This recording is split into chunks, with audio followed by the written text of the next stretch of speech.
This episode of the Co-optional Podcast is proudly sponsored by Squarespace. Whether you need a domain name, website, or online store, make your next move with squarespace.com/cooptional.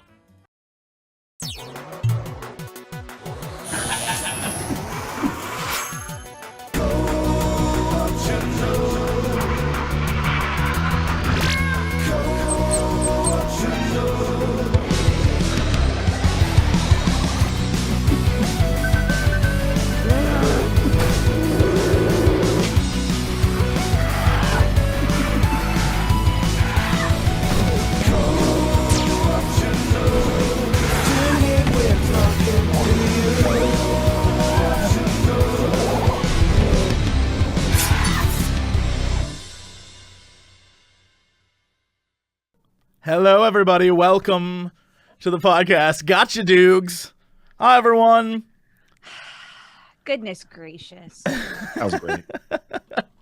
What's going on? How's it going this week, Internet? How are you doing? Ladies and gentlemen and beautiful in-betweens, welcome to the Co-optional Podcast. That was beautiful. What was that intro? I was trying to just like What? mix Fan Friday with the normal Co-optional Announce your Podcast voice. Yeah. opening. Yeah. Don't do that. Don't do that. It's too late. Don't do that. I did it already. Where people cast pods about games and sometimes other things. All right. Well, it's a good enough time to introduce Will. Hi, Will. Hi. I'm in charge this week. TB is out with back problems. I do not blame the man. I wouldn't want to do it either. Having to deal with us for 3 hours.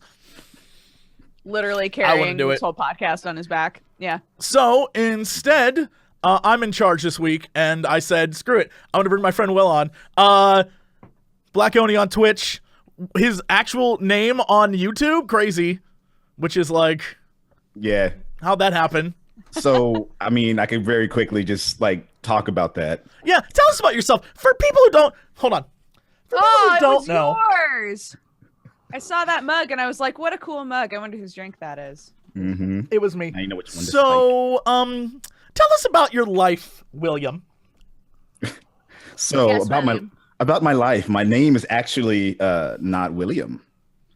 Willie. It's Willie. It's legit just Willie. Yeah, but Weird.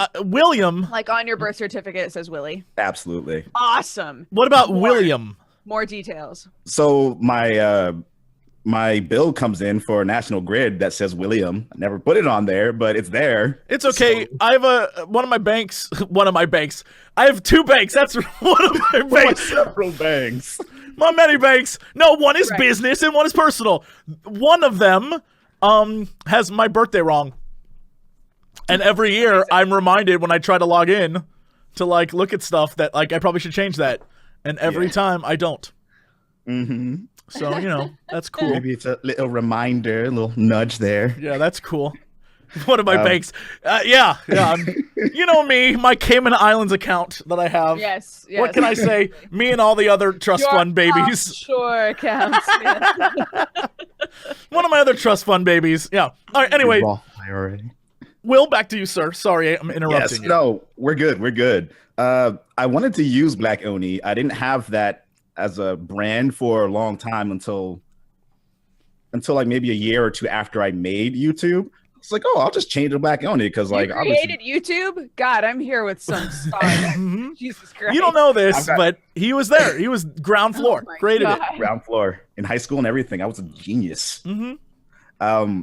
Someone took it and like I tried to contact them and reach out. I was like, hey, like I got this whole brand thing going on and you don't really do anything on your YouTube channel. Do you mind maybe if I could like buy it off you or something? And all the respect to this dude, but he went on this whole rant about how he's in the active service in the military and like we shouldn't be trying to reach out to him about stuff like this and he's fighting Damn. for our rights. And I was just like, Yeah, you win. You get to keep it, bro. It's yours. No, it's Cool. yours.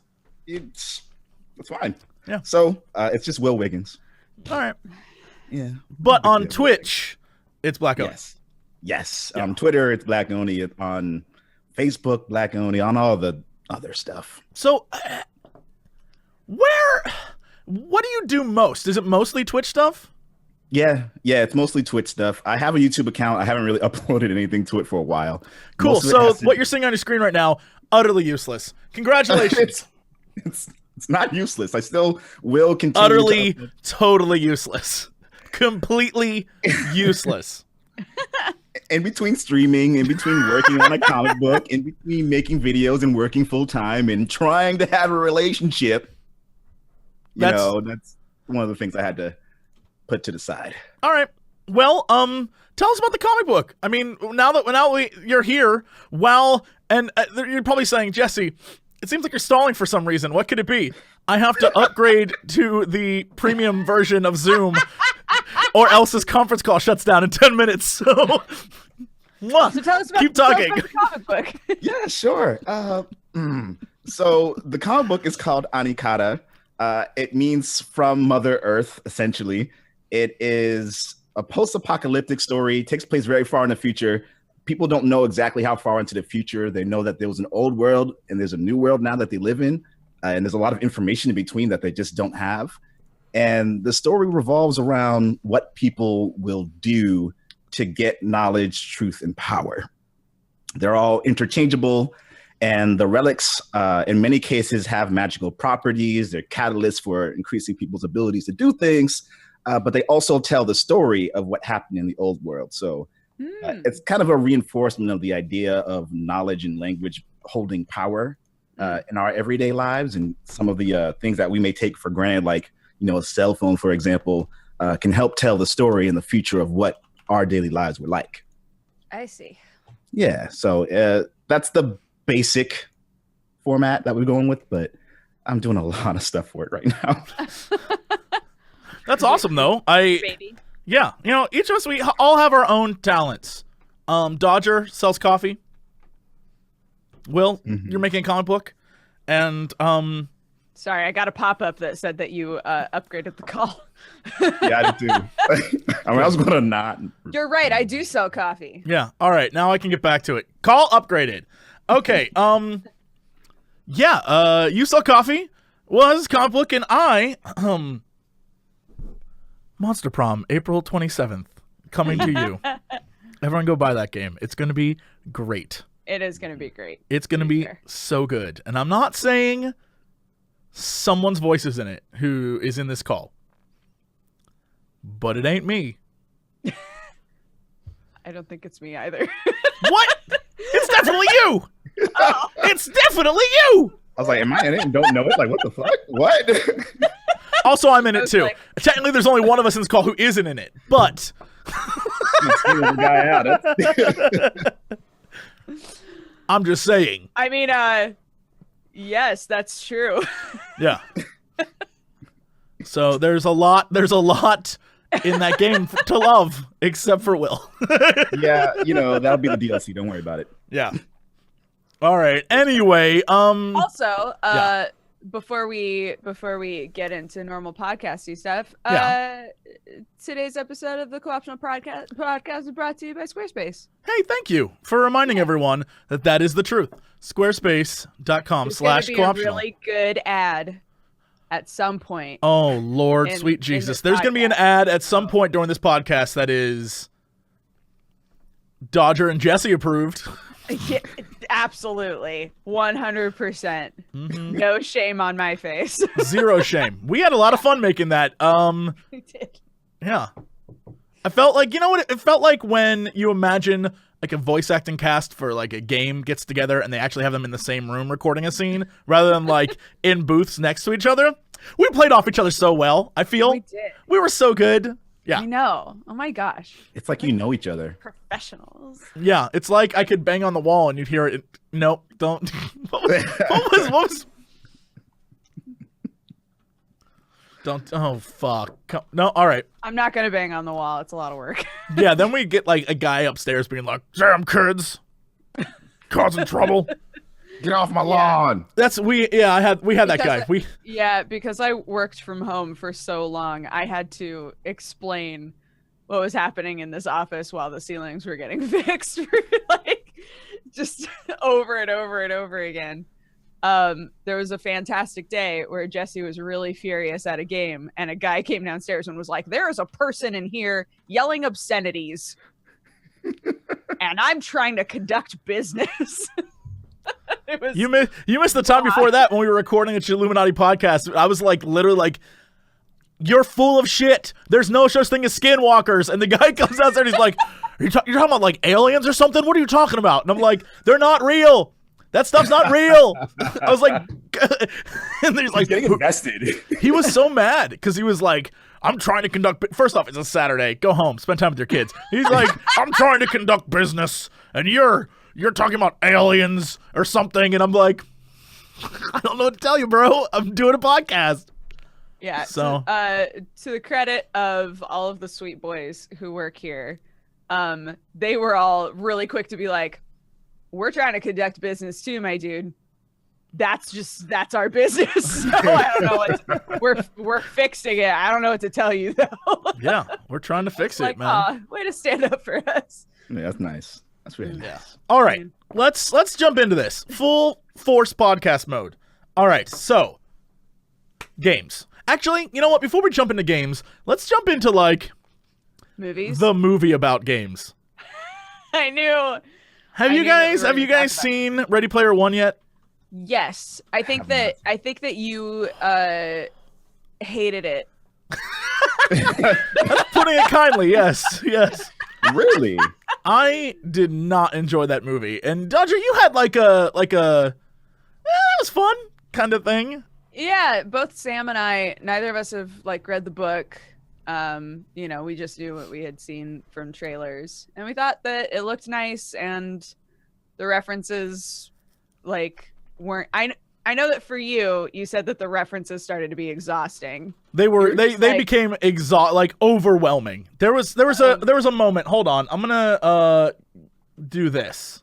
Spoiler. There was a moment that Ready Player One was great, Jesse's crazy. You know what? It's possible. I could just be an old ornery bastard. It's possible. It's very divisive. I'm not about to be like Jesse's wrong. It's extremely divisive. So I think it's okay for one of us to have liked it and one of us to have hated it. There was a general. Well, this isn't a spoiler. I'm taking away the spoiler thing. Boop. This isn't a spoiler. There was a general moment during this movie where Kristen was sitting next to me, and I like looked over at her, and then I sort of looked up at the screen and was like, "Am I not nerdy enough to enjoy this?"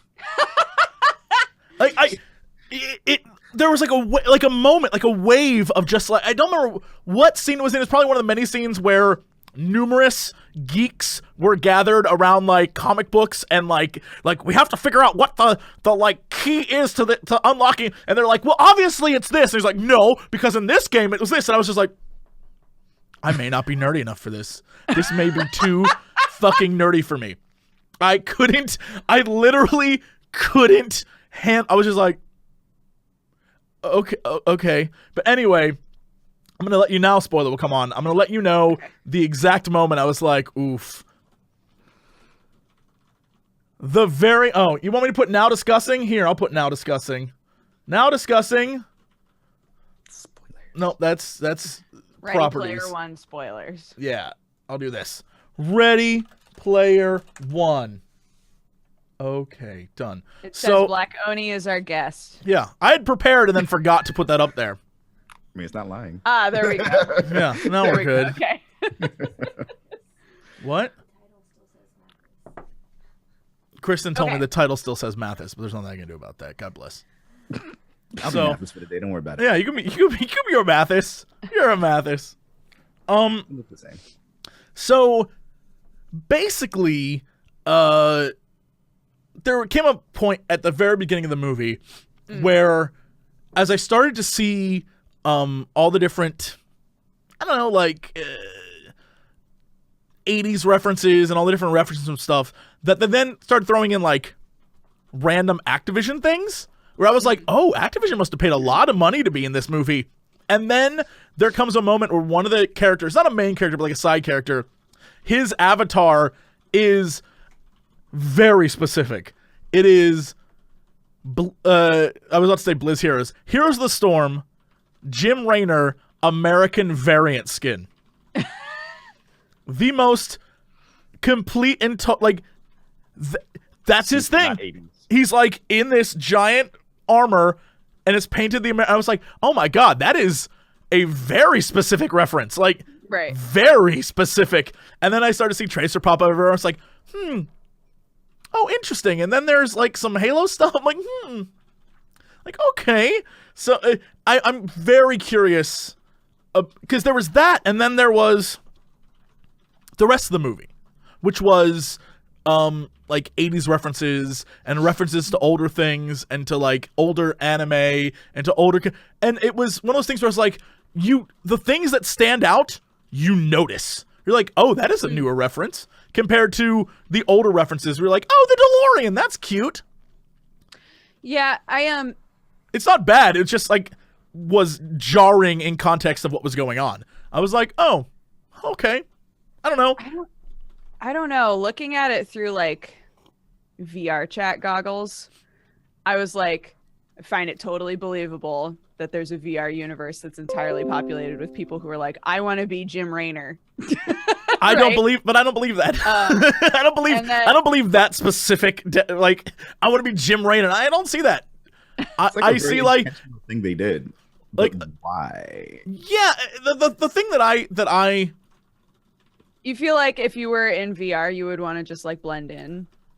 Because I feel like if I wanted to inhabit like a character, I would choose a character that I really like that everybody else isn't playing. Right? We only need and I think yeah, I think that's one of the most interesting things about this movie is that the characters and the way they inhabit this world, the main characters are all OCs. Right? The main characters are all these original characters, but all the side people are like things that are I don't know, like tropey references to stuff. And it's one of those things that's like, I wonder, what made me think more is, I wonder if this was real, what the reality would be. Because I know that with VR chat, the fun is, oh my god, I'm going to go on for an hour or two and be an anime girl and like make goofs, right? But if you live in this world where that's your life is online, wouldn't you want to be your own thing and define yourself? Like, the main characters, both good and bad, are their own creations, and everyone else is like, hi, we're Sonic the Hedgehog, right? Like, okay, I don't know. And I didn't, the entire time I was like, So, like Sam and all of his buddies that have played a lot of VR chat, they commissioned people to design skins for them that are, which is in like, the movie. That's like a thing that is in the movie. Yeah. That are like an anime girl, but it's not it's like their anime girl, right? So it's something that they've commissioned to be made for them that nobody else should have because it doesn't exist anywhere else. It's just like how they represent themselves. But then there are people like they have a friend named Vince who's also like really big into that whole thing, and he only ever plays as Papa Smurf. He's only ever Papa Smurf, right? So like I think those sorts of references and the sort of the whole scene where H was like, I got commissioned to like mod this shit. I thought that was cool. Yeah, we were all like, that's totally legit. Like, that's a thing that people are doing literally right now. So there were a few. So like, if I had to pinpoint exactly my problems with this movie, it isn't like the references were overload. I had a bit too much of like, oh my god, they're really trying to prove nerd culture. Like, they get it. But at the same time, I'm like, okay, but that's part of the game, is like, you have to figure out what this guy thinks about nerd culture. Meanwhile, I'm just like, I want to know more about the creator, because the actor and like was fantastic. That whole storyline was great, and I was like, I love a movie just about him. At the end of the day, it comes down to two things for me about this movie, which is why I don't like it. Is first off, let's talk about some good things I did like. That scene where you see the underground of the level, the race, I thought that was like really well done. I was like, awesome. That's fucking cool. And the second key was awesome. The second key scene in the hotel was, that is nostalgia that I love, and I was like, awesome. Like there was a lot of cool moments throughout this movie when it wasn't being cool. So two things that really drove me crazy is, one, the pacing of this movie was like out of whack. A great example, thank God spoiler alerts on. A character dies.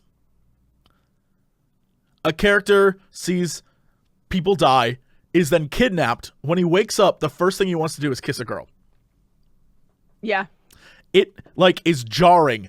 It's 5 minutes of explosion, kidnap, wake up, hey, I'm the real person, and then rubbing in the face, about to kiss, and the kiss is the clue to oh, I get it now. I was like, get the fuck out. It was so fast. I was like, I totally agree. Specifically, the interpersonal relationships between all of the main characters were very flat and made no sense most of the time. I was like, wait, what? Yeah, it was. Wait, when did this happen? Wait, what's going on? But I don't know. Because it was so flat, I barely cared about it. Well, and that's the thing is I want to care. That's my problem, and that's why it made me mad. Is because I wanted that kiss to mean something. No, I didn't even want that. I was like, why would they kiss? They literally met twice. They've met twice, and he's talking about love, and he's also admitted that he's been obsessed with her before he ever met her and has watched all of her streams. Yeah. I was it was creepy. I was like, I was gonna ask that question too. Is how long have they known each other online? He's been stalking her. He sees her. He's like, oh my god, I know her from her Twitch page. And then he literally falls in love, and she gives him the smallest bit of attention. And he's like, I love her, which is a cautionary tale for real life. Right? Don't do that shit. Okay. Yeah, that's too real. It's getting way too real because that happens. Yeah, it is. It's bizarre. And then so there's that, and then because I no longer care about the characters, because the character writing is bazonkers. It's so, because I no longer care about the characters, I'm now okay, well, I got to care about the action scenes and the cool stuff. But all of that literally was just wave after wave of just too much nostalgia. And it got me after a while. I was just I can't. Okay. Meanwhile, all the stuff that wasn't the bounty hunter dude who was played by the guy from oh my god, Silicon Valley and Deadpool and stuff. He was hilarious. He was great. That was refreshing. All the original characters and all their storylines I thought were fun. It was just, when you see an epic battle and there's kids running down the street, and then it cuts to them in the game and they're all Halo guys, and you're just how does this society? I was not thinking that's a fucking cool scene where it's 6 kids all dressed as Master Chief running in the game, and then it cuts to them running down the street, and I was I wasn't thinking that's cool. I was thinking, how does this society function? Do people get run over all the time? Yeah. What happens? Oh yeah, I was what happens in this world? Do people?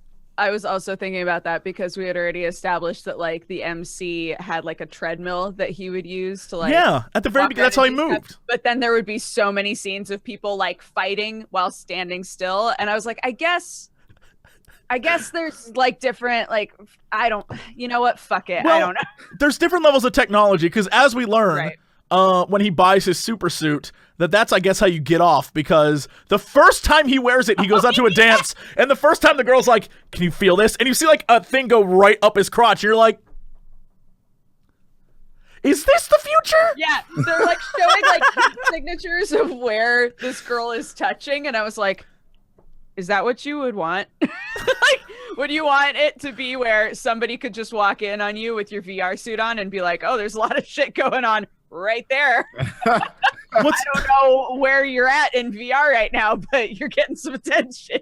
What's even more crazy is then, because he has this super suit, he doesn't need to wear it. In fact, he doesn't wear it many times, but he wears it when he wants to get intimate with this girl. Cut to battles and fighting. When they have the suit on, they feel the pain. It's take off the suit. Why would you even have it on? Why is the suit on? Take off the suit. There's I have so many problems with this movie that I'm just like here, but like it's a movie that I want to love, and at its core there are moments that I do genuinely love, but the overall is just like such a mess to me. I'm like, I can't, there's so many things I can't overlook where I'm just like, I am overanalyzing this now because there was so much that I disliked that it went from being like funny bad, like, that was great. It was stupid, but that was great. Like every Fast and the Furious movie where you're like, that was fucking amazing. I don't know what I watched. That was stupid, but that was great. To a movie where I was just like, wait, why are they doing this? Why is this happening right now? Well, that's stupid. And I don't want to be that way. I just felt that way. It sucked. Do you feel like, oh, go ahead. No, go for it. Do you feel like the references to the future stuff distracted too much from the nostalgia? Do you feel like it broke it up? Do you feel like it just... No, well, so what it did, and this is a really good, I don't think we need to have a spoiler on this bit. The references to the modern stuff, what it did is it immediately made me think about, okay, this movie takes place in 2040 something. Are you saying the modern stuff that right now we think is popular is going to be popular 20 some years from now? Meanwhile, the 80s nostalgia stuff we know is popular now because it's the 80s nostalgia stuff that's good and people still like and people are into and has lasted 30 years, right? And so we know it'll last longer because it's ingrained in the fabric of our culture. Meanwhile, there's other things in the movie that are new, that are modern now, and I'm like, would that be... Like, a great example is when she's like, or something about Twitch is mentioned at some point. And it's like, well, Twitch still would Twitch be around in 25 years? Right? And it's like, because if you think 10 years ago, like people are like, what's this YouTube thing? I should check this out. So, right? And so now people are like, YouTube sucks. I'm going to go to Twitch. And so it's like, okay, Like, and I don't know. I feel like they could have Star Wars'd it and just been like, I see her on the streamers all the time. Like, just like made up a BS thing. Yeah. The streamsers. I watch her streams. Could have been like an easy thing. I don't know. I feel like they made the effort to have all of the none of the references were ever, Family Guide, where they had to come up with something different. They used all of the like actual logos for things, the actual names for things. Yeah. I felt like I think from a writing perspective, they felt like they needed to do that as much as possible. Yeah, I mean, at the end of the day, it's a movie that has a lot of cool moments, but at the end, I just like the whole thing was just like I wasn't into it. But there are moments where I was like, oh, that's fucking dope. But yeah, I don't know, and that's why I think it's divisive. That's why I think probably there are people can walk away from it and be like, that was a great movie, and there's some people who are just like, I don't know what I just watched, and that's fine. It's okay. I've never read the book. People are saying the book takes place over a year, which is not what happens in this movie at all. So this movie felt like it was supposed to take place over a week maximum. This movie flew, and that's the problem. Again, it comes back to pacing. Yeah, there's a lot in this movie that the pacing was just like, it's all just okay, we're in the next place, and the motivations were all over the place. But some scenes, again, like the second key was awesome. I was like, I felt all that. So that's all I'll say about that. I mean, was there anything, Dodger, that you like loved that's spoiler free? I can spoiler on if you want. No, I feel bad for everybody. Like, I had to sit through that huge spoiler section, but just like overall, Sam and I thought that it looked really nice and that it had a lot of very fun scenes, and as long as we were not focusing on the interpersonal stuff happening with the characters and focused more on like what was going on with the creator and like that whole story and the keys and all of that, like that stuff we thought was really fun. So yeah, and we went to the movie with people who hated it. Like I totally get it. And the creator storyline was actually like really compelling, and the acting there was spot on, and I loved that dude. The minute I walked out, I was like, I wish I could have had more of him. I want the prequel where it's him just like, I'm making a video game and I'm a weirdo. And it's like, I love you. Yeah. So, I've all heard right. more people saying that they liked it more than they didn't like it. So I'm really interested to see where more people fall. I mean, now I got to be the tiebreaker, obviously. Well, I think you'll probably sorry, like it. Will. You know, like way too much about the movie now. I mean, now I'm going to be looking for certain things. I'm like, just Right. Well, So I think you'll like it. I think I'm just like a spoiled brat when it comes to movies. Like, I really want to be either taken away and like forget that I'm watching a piece of shit for 2 hours, or I want it to be really, really good and be like, oh my God, I'm so invested. There's like no in between when it comes to movies. If it's like okay, that's when I hate it the most. I either want it to be terrible or amazing, but if you make an all right movie, that's when I hate your movie the most, because I'm like, that was a waste of my time. That's actually why I don't watch trailers anymore. Like, if it's a movie that I know I'm going to go see, like, I don't even bother looking at any information about it. No trailers. I don't want to see screenshots. I don't want to see what Spider-Man's suit looks like. Dude, I want to go in and just fresh experience. Trailers have gotten to the point where they just show you the entire movie. So They I don't blame you. legit. Yeah, we had that while watching trailers in the theater for some movie that happened. It was like, oh, so we just saw the whole cool. All right. Right. It might have been one of the new Rock movies. Rampage. Rampage. I was like, oh, Yeah. cool. You just showed us the whole movie in this new trailer. Awesome. Legit. I'm like, well, I don't need to see it. Yeah, and I know what happens in Rampage. At the end, they all shrink down and become little humans. I played that game. I'm really hoping they don't do that. I really hope that's what happens. That ape was a man all along. Oh my God. And the lizard turns out to be a young lady. I hope that's the thing. And she's like, my name's Lizzie. I hope that's what happens. I hope man. they stick canonically to what goes on in that game. Please no. I hope. All right, anyway, enough of that. Let's talk about what we've played this week. Will, let's go to you first. What have you been up to? What games have you been playing? As of lately, I've been playing Warframe.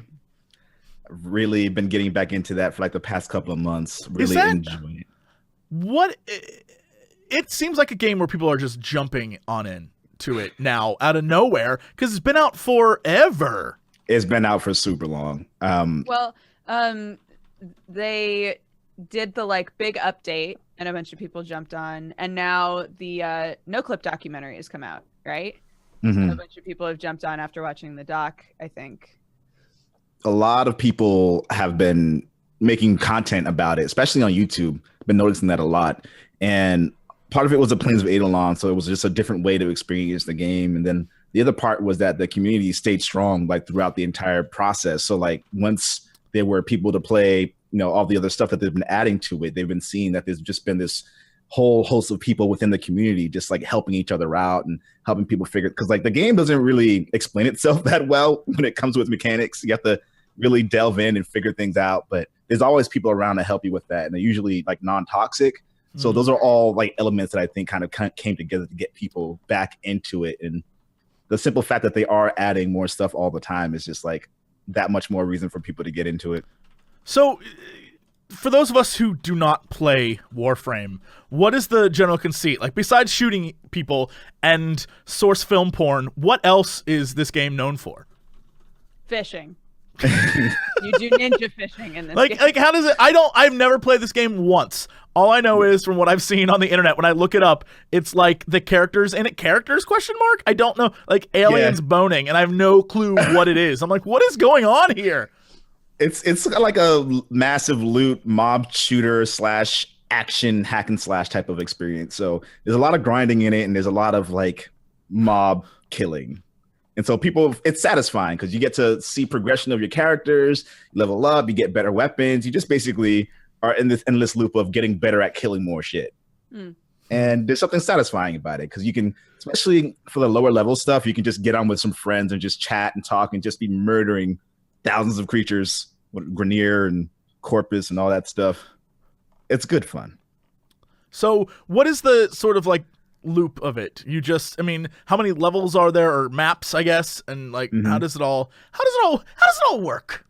So there's a star chart that has all the planets on it, and you start off on Earth.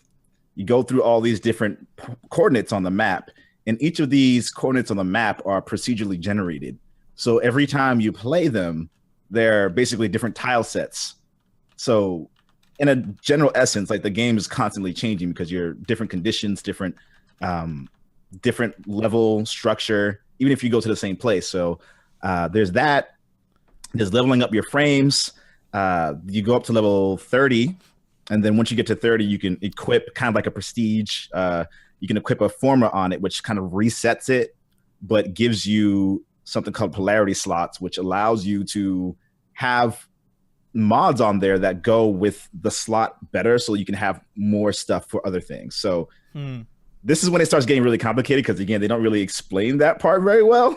But that's like a very integral part of it. And you get the Orokin reactors, which give you more slots to put more abilities into, or more modifiers on your characters. It's a free-to-play game, so obviously that's like a huge pull for it. Totally. You can unlock everything in the game, well, almost everything in the game, completely for free. So is that why it's becoming so popular now? It's because it's sort of a backlash against like loot boxes and stuff? Is that kind of the deal? I think that's a huge part of it. Like, this is one of the only development studios, DE, that really, really listens to player feedback to the point where like they'll get feedback on Twitter or while they're streaming in the forum. They're like, "Oh, people are using this in a way that we didn't intend them to use it, or they're grinding way longer than they should have to. We want them to keep playing. We don't want to detract people from it." So they respond really well. They're independent studios, so they can make those decisions without a publisher on their ass. Like, "Yo, you can't do that." So yeah, with all the EA backlash, microtransactions, I think that really helped them. Yeah. A lot of people that I know who have jumped into it, even if only for a short amount of time, have really enjoyed it. Just the biggest, I guess, flaw that gets pointed out is that when you hop in initially, you are completely overwhelmed. Absolutely. 100%.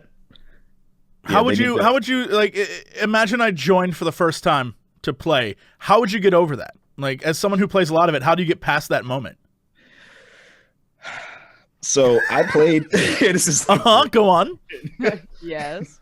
I played it like way early in the day when it kind of like first launched, to just try it out and see what it was like.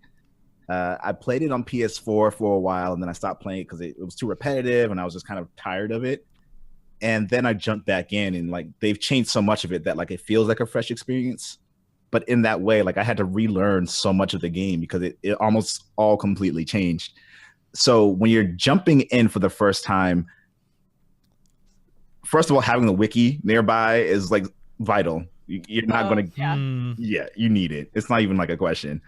And having a friend who's into it helps a lot, because they can tell you about all the little nuances in between when you're doing things that'll help you understand what's going on in a way that the game has a tutorial, and it's a pretty good tutorial, but there's just so many layers that it's impossible to digest all that unless someone's literally kind of like walking you through steps on how to do things. So like the game doesn't necessarily tell you that in order to build a new Warframe, there are different parameters for that. So we were talking about before with unlocking the star chart and going to different planets. Most of the planets have like a boss there where you go against it. You go against it a number of times, and it has a chance to drop a part. And that'll be either a chassis, neuroptics, systems, and then you have to go get the blueprint to build it. So like there's 4 parts that you need in order to build a new character. The game doesn't actually like tell you that. You just have to figure that out. Gotcha. Yeah. So there's like a lot of nuanced things like that. Like, again, it's a drop chance. So you might fight the boss 4 times, but only get 1 part each time you do it. So do you get something every time you kill a boss? Yeah. Yeah. All right. You get something every time. You can always sell it if, you're not using it for in-game credits, but yeah. Man. Yeah. I mean, if y'all ever want to play it, let me know. But it's apparently I would have to let you know because I need someone to guide me through it, because I would be like, otherwise we would just die. Yeah. And again, it's not that like it's badly designed or like the user interface is too confusing. It's just it doesn't explain itself. Right. Yeah, which and I guess guess might not be the best user interface. How old is the game right now? 5, 6 years? 5? One of those. It's old. I think it's 6. I think. I would love to know the reasoning behind its like increase in player base right now, because it's existed for a long enough time that you would imagine, in theory, people would not be into it anymore, or they'd move on. But instead, more people are moving to it. I would say streamers are a big part of it. And the fact that they aren't leaving the game alone, that they're making it bigger than, like, they're treating it as their baby. Like, they're not abandoning it. They're still playing around with it. So I mean, that's not the definitive answer. That's just what I think. Yeah, no, but that's cool, though. It's nice to see a company that's like, we're going to keep trying to make this better and better. When most games that are 5 years old are like, no, all right, we're moving on to Warframe 2. It's the same game, but, like, we took some of your advice. It's like, yeah, we had a huge conversation about this last week. How, depending on the company and depending on the developers, they either see value in starting from scratch, or they see value in attempting to improve and, like, nurturing what's already there. And I always wonder, what are the variables that get taken into account? And if there's also, I always wonder if one of the big variables is the morale of the team that's working on it. Like, whether or not they can continue to be excited about a game that not many people are playing or trying, you know, to like breathe new life into it. It's hard to do if you don't have faith that it's going to work. Also, probably publishers and things like that too are important. Yeah. The overlords who are like, have the money and they decide what happens, versus a company that's like, we can keep this going, we can make this, and we can improve, and we can. I feel like maybe that has to do with it too. Although I don't know who published Warframe, so is it just them, or it's just them? So they're independent studio. So Digital Extremes. They worked. Do you remember that game Dark Sector?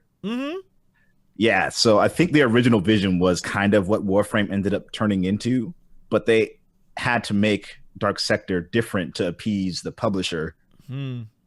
So that game kind of there's some like loose connections to it, and like there's story elements in Warframe. So that's another thing that they added to it as well. Like they're constantly adding more story to it, and it's all free. Like that's the huge part of it, right? It's like you don't have to pay a dime for any of it. So I'm confused. When I go to the website, yeah. If I go to the website, a big thing pops up that says Warframe, ninjas play free. That's right. Hold on. No. Hold on. I'm going to see if I can.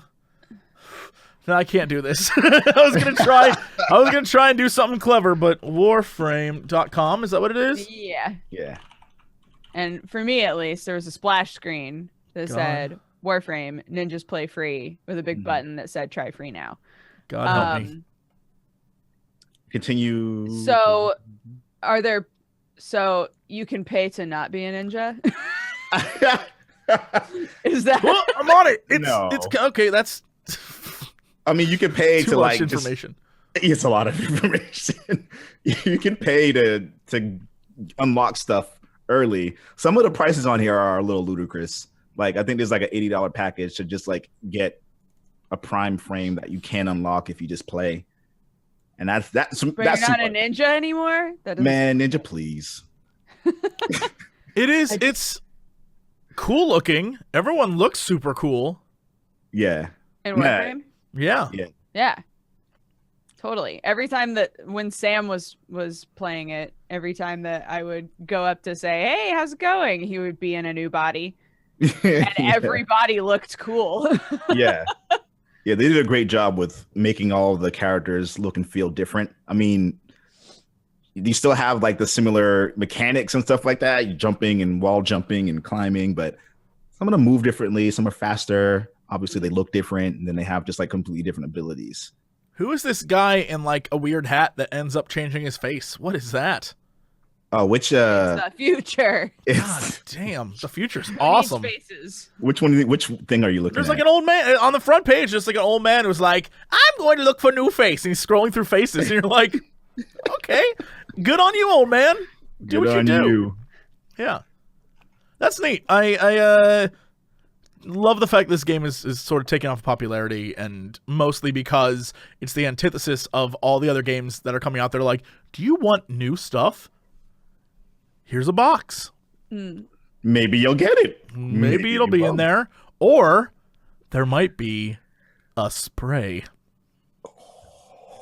Oh shit. Or a voice pack. Or Oh my an God. avatar. Duplicate spray. Oh, God. Is I there a can't. really high likelihood that I'll always get the same spray?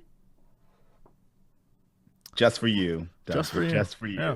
Oh my gosh, I can't wait for all that in-game currency. Jesse, do you have a game that you really love but you think is hard? Would be really hard for a new player to get into, or like hard for them to understand right away?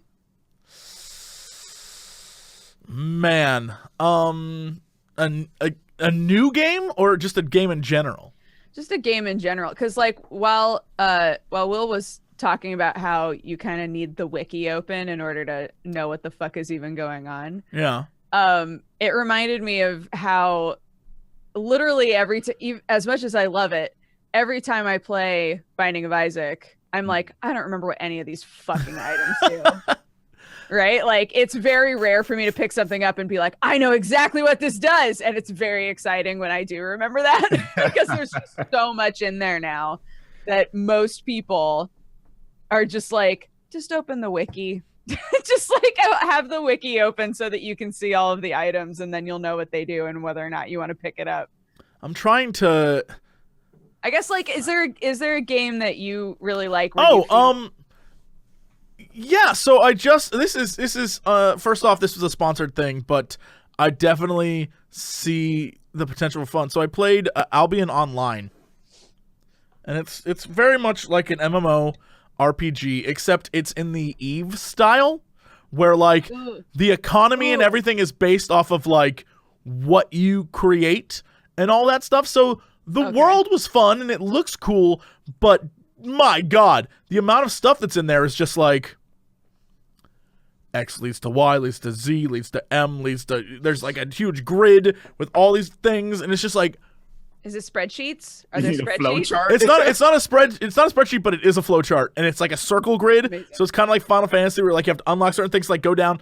It's insane. And then there's multiple... When I jumped in, I was like, oh, well, I can farm, and I can fight, and I can do this, and I can have my own town thing, and I can build up stuff, and I can do all these different things. I was like, cool, this is great. There's so much to do. And people were just like, no. Unless you're going to spend 12 million hours in this game, pick one of them.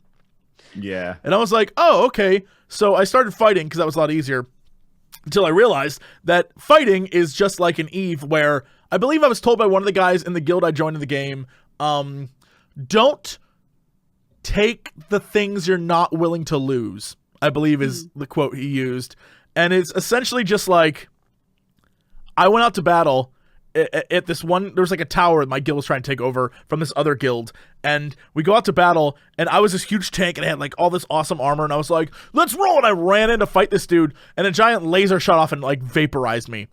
And I was like, can someone come res me? They're like, there's no point, you've lost all your armor, just go back and like buy stuff at the auction house. I was like, what? But that was, and they're like, you shouldn't have run in there. I was like, I was trying to make a goof, and they're like, it was funny. I was like, God. Saw the goof. Yeah, It landed. So I learned a valuable lesson. Like that was a tough game to get into. I think any huge 4X, like Stellaris, for example, when I play that, I have to have something open that's like, here's what this does, and here's how this works. Even though it says it in game, I'm just like, there's so much going on in this, and there's so many factions, and there's so many like progression things you have to do. I think that's another one that every time I play, I'm like, I'll go to that intro screen, and I'll sit there and be like, for a great example is I got a Star Wars mod for it, and I was like, oh my God, I can have all these Star Wars ships and factions, and this is gonna be great. So I made my own like Jesse Empire, and like it was awesome. I did this whole thing, customized everything, went through the customization at the beginning, made this perfect empire, press start, and like at that point it's like, oh, I have no idea what to do. I'm being told that Stellaris is the light version of 4X's. Let me tell you, if it's anything above Master of Orion, I am out. It's too much for me. Master of Orion is like my peak of space things. If I just can't. Says 4X on it, I'm out. I guess just I was never in. I never touched it. Yeah. Minecraft. The wiki there is a thing. I remember having to always use that and be like, I don't know what any of this crap does. But I was never invested in like the mechanics of Minecraft. I just made goofy videos. There was like the older games. I don't think Minecraft is hard to get into though. No, but if you want to like know how to make things, right? I think all those games, Minecraft, Terraria, Starbound, all those games you have the wiki open so you can like figure stuff out. Terraria definitely. TB and I cheated a bunch in that by wikiing stuff. Like, how do you even do this? Don't Starve too. Sure. Yeah, Don't Starve. Yeah. Yeah, that's what Dodge was just saying. Yeah, Don't Starve is one where I always get stuck, or I'm just like, I don't know how to progress from here. Like, the thingy says that there's more stuff I can learn how to do. I just don't. Yeah. I don't know how to do any. I'm trying to think of anything that made like from moment one though. Like Terraria, Minecraft, all that stuff. That's further down the line. You have to pull out a wiki in order to figure out stuff. But from moment one, you don't really need to because you're just exploring and having fun. There has to be some. I'm trying to think if there's a game that from like the beginning you're just like, whoa, what do I even do? And I know they exist. But I'm sure the reason why I don't remember them is because I probably was like, oh, this is garbage, and immediately stopped playing and blocked it out. I never actually played Eve, but I had a roommate who was like, I think I'm going to get into Eve. I think I'm going to try that game out. And the second it was open, I was like, goodbye. Goodbye, I'm done.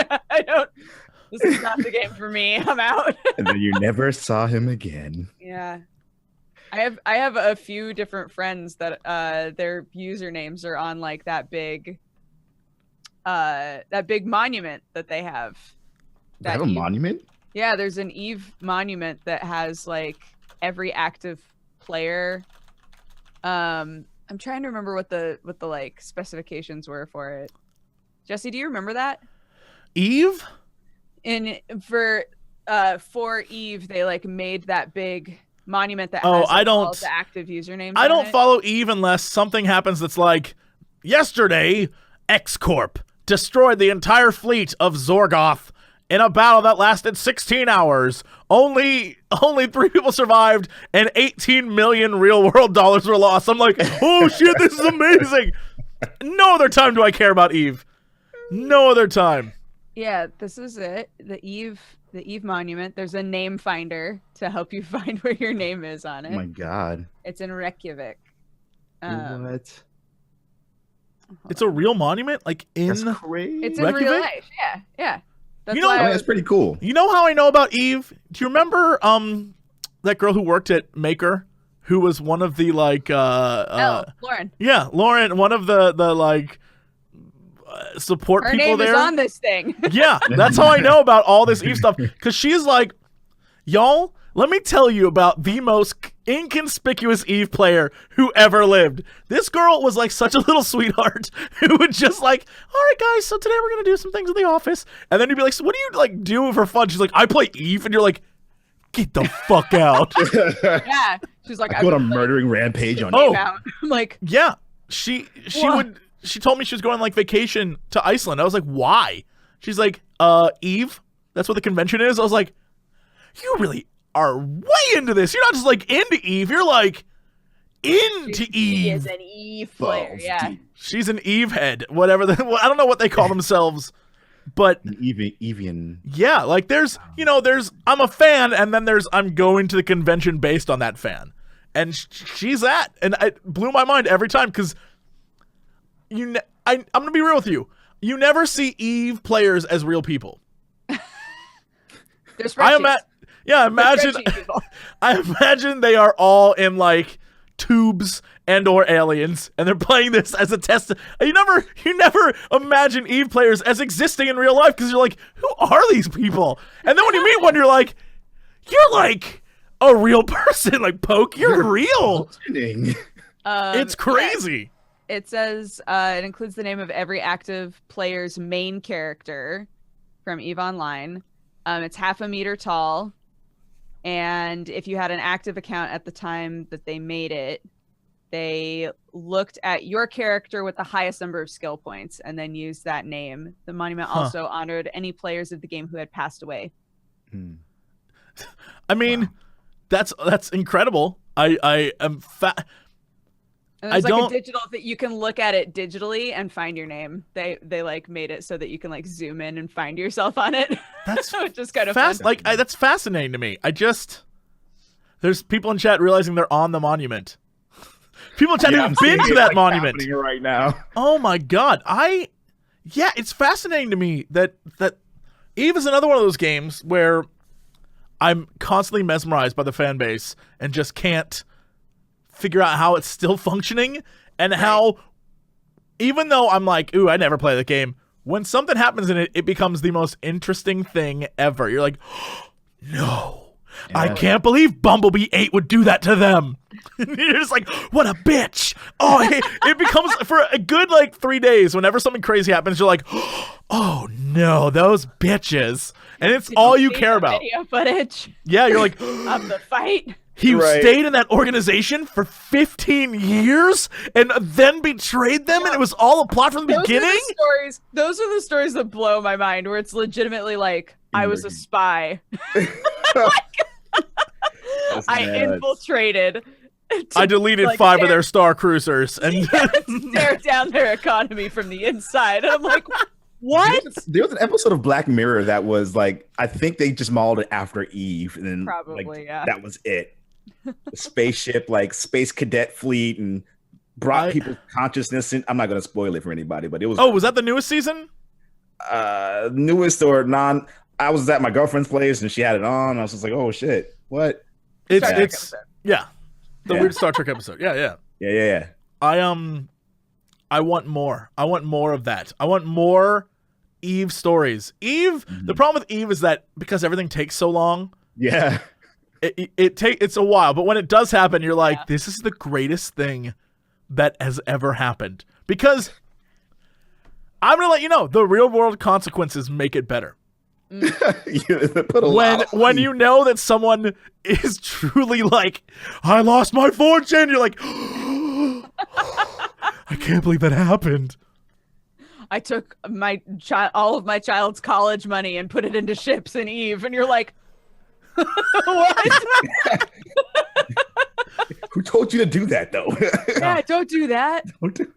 I feel like right now, we're the for anybody who's ever watched Terrace House, I feel like we're like the hosts on Terrace House that are just like waiting for shit to hit the fan and just enjoying the Schadenfreude, of people's Little lives. Does he know, apart. He went through his journal last night. I can't wait. When he finds out, yeah. I think there's some big shit going on right now on Eve.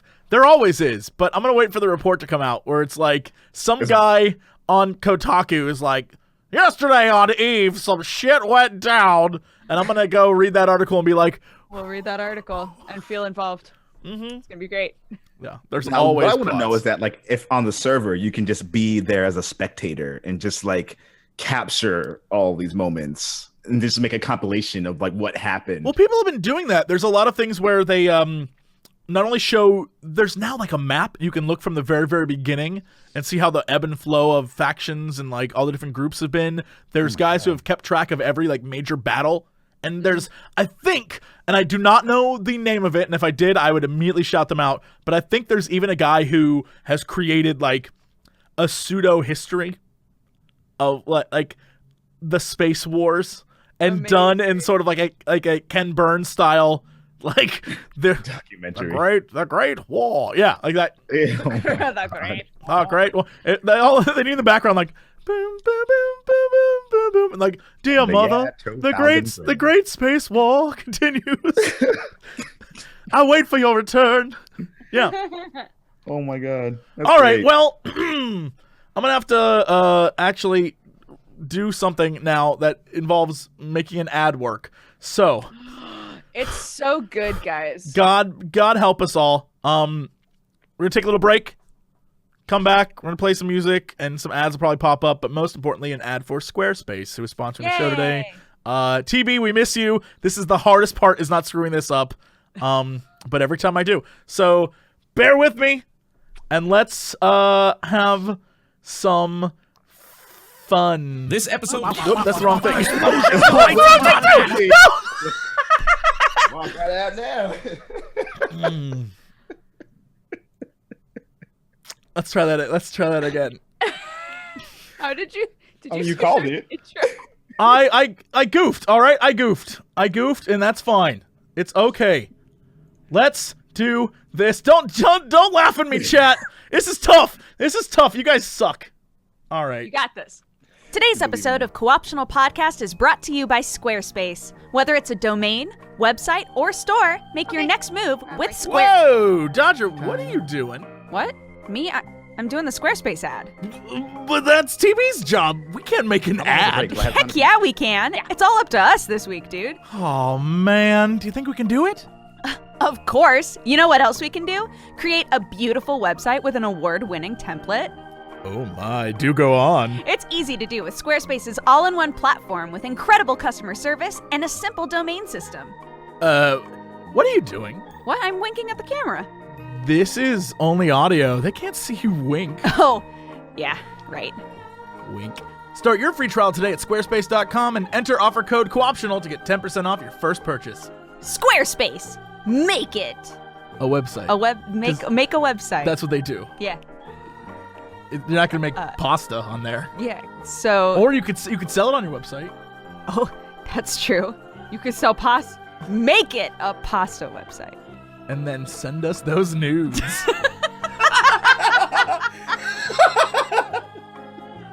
Yeah. He'll be so proud of us. We didn't ruin this ad at all. Nope, best ad. Hello, everybody. Welcome back to my colleagues as well. I guess in the last few minutes there was some incident at the YouTube headquarters. Oh. Dodger, are you muted? You are muted. Haha. I guess, yeah, I was just reading about it. I guess police are already there, but they don't have the guy yet, or at least it's not confirmed if they have him. Yeah, this is a YouTube. It's not the LA space. It's in California. It's in San Bruno, yeah? Something happened. It's different from the like creator space where people go to film stuff, yeah. Right. This is the offices, it appears to be. I don't know exactly what happened. There's an active shooter, but nobody has really any information right now, so to speculate or talk about it at this moment is a fool's errand. So we hope everyone is safe, and we will update if anything actually comes through. But at the moment, people are just being escorted out, and we'll see what happens. But right now, stay safe. We don't know anything, so stay safe. But yeah, okay. What games have you been playing this week, Dodge? I was gonna talk a little bit about PixARK. I haven't played a ton of it, but it's essentially it's basically Ark with Minecraft. Gotcha. Yeah, it's Minecraft Ark. In framework more than anything, I would say. It's it has, you know, like sort of the bigger world elements of Ark, but it has like all kinds of weird fantasy monsters and tons of weird stuff in the game. So it's not just Dinosaur Island. It's like, here's all kinds of weird shit. The world is split up into like, how do you spell this game? Pixark, I think. PixARK. Yeah, I think so.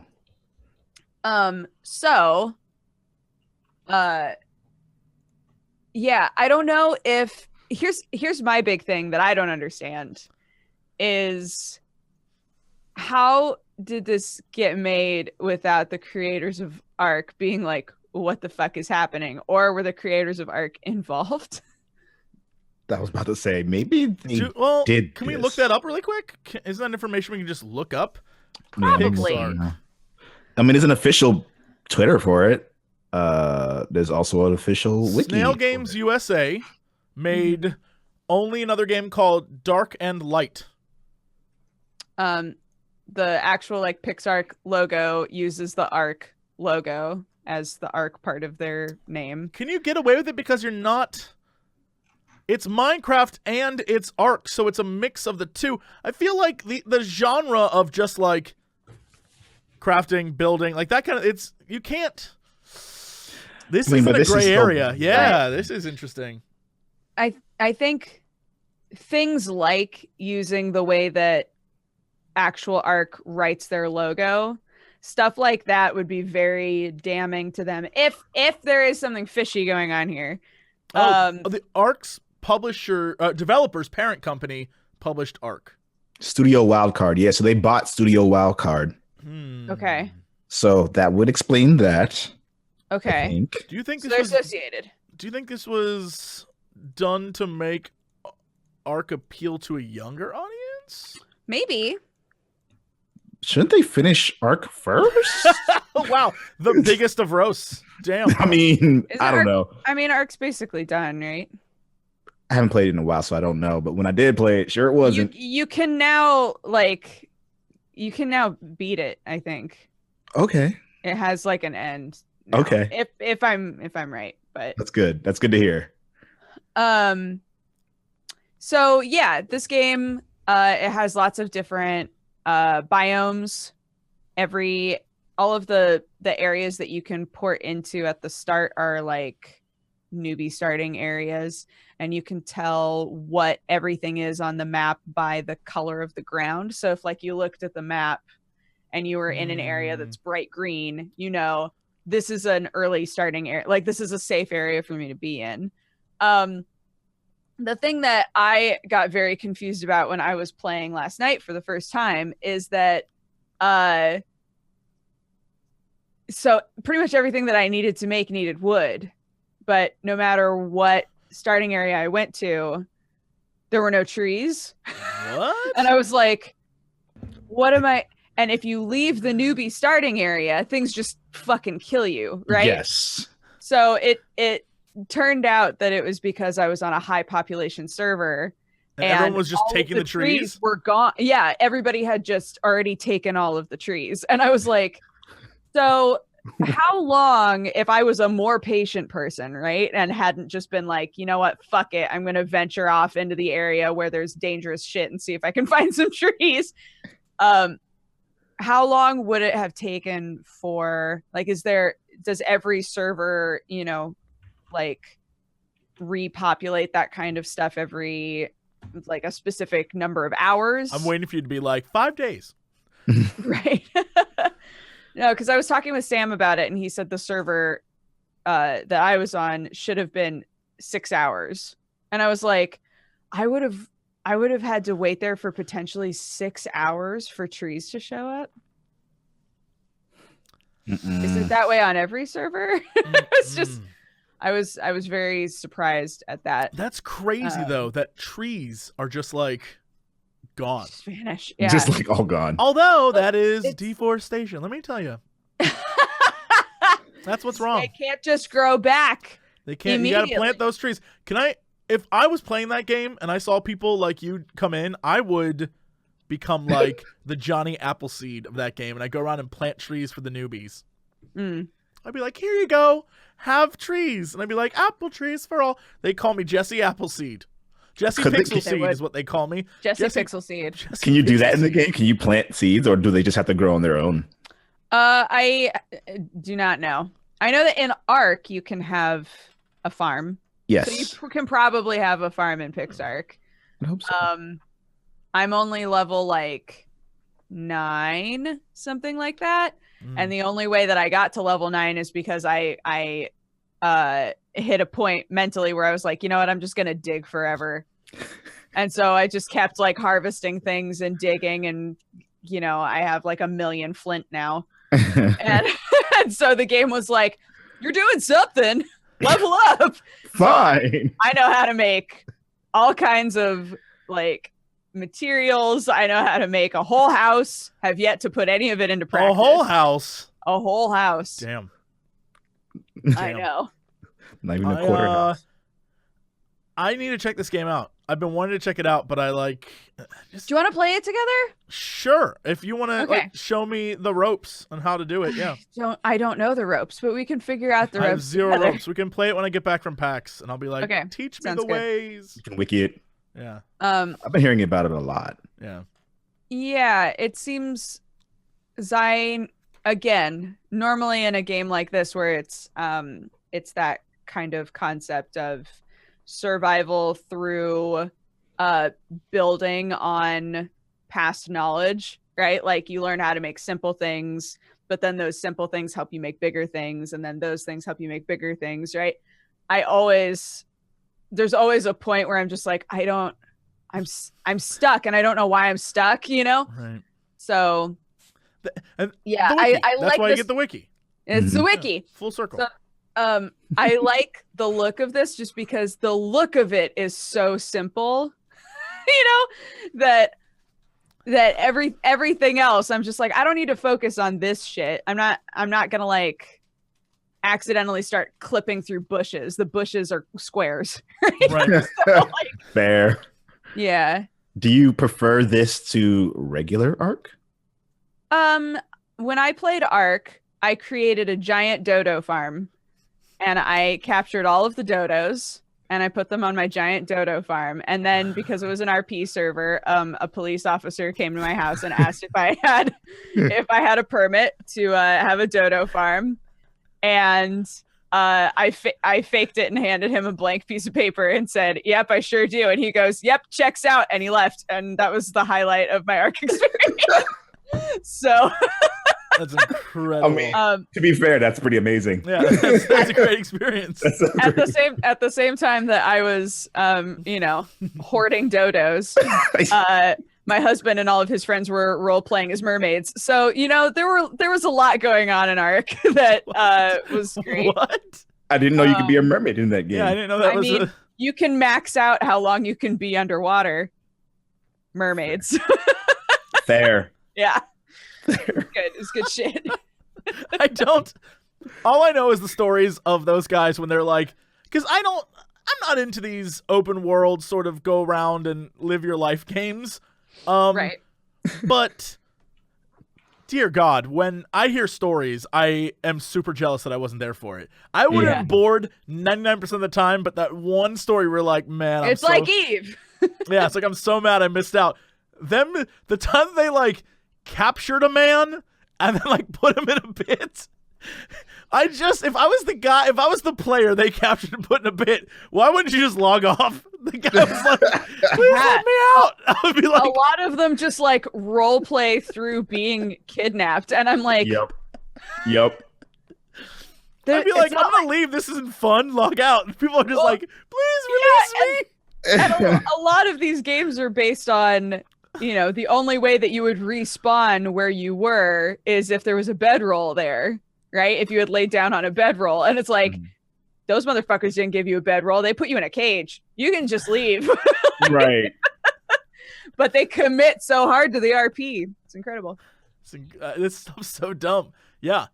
The people who like go and try to tame sharks and stuff in Ark. I'm like, why? Why are you doing this? And they're like, because you can. It's like, that's so dumb. Don't do that. Yeah, our friend Benji found out that you can put a base on a manta ray in Pixark, and now that's all he wants to do. He's like a base. Yeah, like a home. You can have a home on a manta ray. So he's like trying really hard to pitch to everybody, like, we need to put a home, because I guess they figured out how to put a base on the clouds, and they put a base on Earth, and now he's like, but we could also have a base on a manta ray. And I'm just like, this game sounds like a hoot and a half, but Sam and all of like that group. We can make our own hoot. We can make our own hoot. We can make our own. We can have a hoot and a half, and a bag of chips and all that. Damn. It's all the hoots. All the hoots. We're gonna open a place called Hooters, and only people who want to have hoots can come. It's true. Mm-hmm. Yes, we're gonna put big pixel boobies outside. Oh, I was thinking owl eyes. No, big pixel boobies. I'm somewhere in between. Maybe we could do both. An owl with giant boobs. With giant Perfect. pixel boobs. Yes, Yeah. that's Great. our Yeah. that's our Nailed guild it. in Pixark is named Hooters, and it's just an owl with giant boobs, like a very sexy tribe. owl. Yes. It's got one eye open, kind of like. The Hooters tribe. I like it. Yeah, we're the Hooters tribe. And when you enter the forest, you hear like hoot, hoot, hoot. And then, can people hear you in game? Yeah, there's in-game Oh voice. my god, can we make the Hooters tribe? I'm so When down they come for in the forest, we stalk them. I'm We're like, so down for this. ooh, ooh. And they're like, the Hooters are here. We're like, ooh, ooh. Yes. Perfect. We're gonna need everyone to log into the server, and we need to make the most deadly tribe. Is it the most popular server? Whatever it is, we need to go there, and we need to hunt people Okay, yeah. Sure. and Let's do sacrifice them to the owl god, who's of knowledge, but we made it sexy to lure people into our trap. Of Because course. we're smart. Because we're cunning. Yeah. Because we're cunning like owls. Like owls. Owls are And known for their and every- cunning. Every time we're going to say our, we'll say owl. So like, yeah, let's go to Owl House. Don't do this. Don't do this. Don't be like that. Don't be like that. What was the thing where people said meow? Or it's like, not meow. Like, Yeah. We need to go right meow. Yeah. no, stop. The one that Octo and I have been saying to each other is Merci Goku. Oh god. So dumb. That's so dumb. You're so dumb. You're so dumb. I hate you so much. Oh, speaking of Octo, Yes. I know you talked guys about this- played. You guys played a way out. yeah, I know you talked about last week. So we played A Way Out. Yes.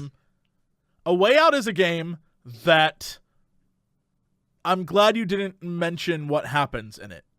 And I think that everyone who plays this, it is not even worth talking about the ending because I don't ever want to spoil it.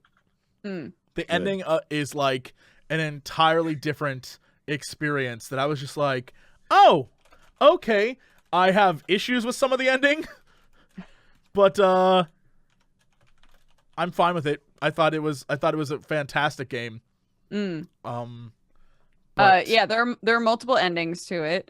I'm not gonna ask what ending you got because I don't. Oh, want we got them all. We went through and did all of it because great. we wanted to see what happened, and that's I think why I have the issue that I have. Because now that since I saw everything, I was like, oh, if I was going to write the movie of this, there's a lot of things I would have changed about the Yeah. storytelling in this game because there's a moment where you're like, wait a minute, like wait that some things don't track. But with that said, fantastic. I think the addition of all the mini games as you play through it is super fun.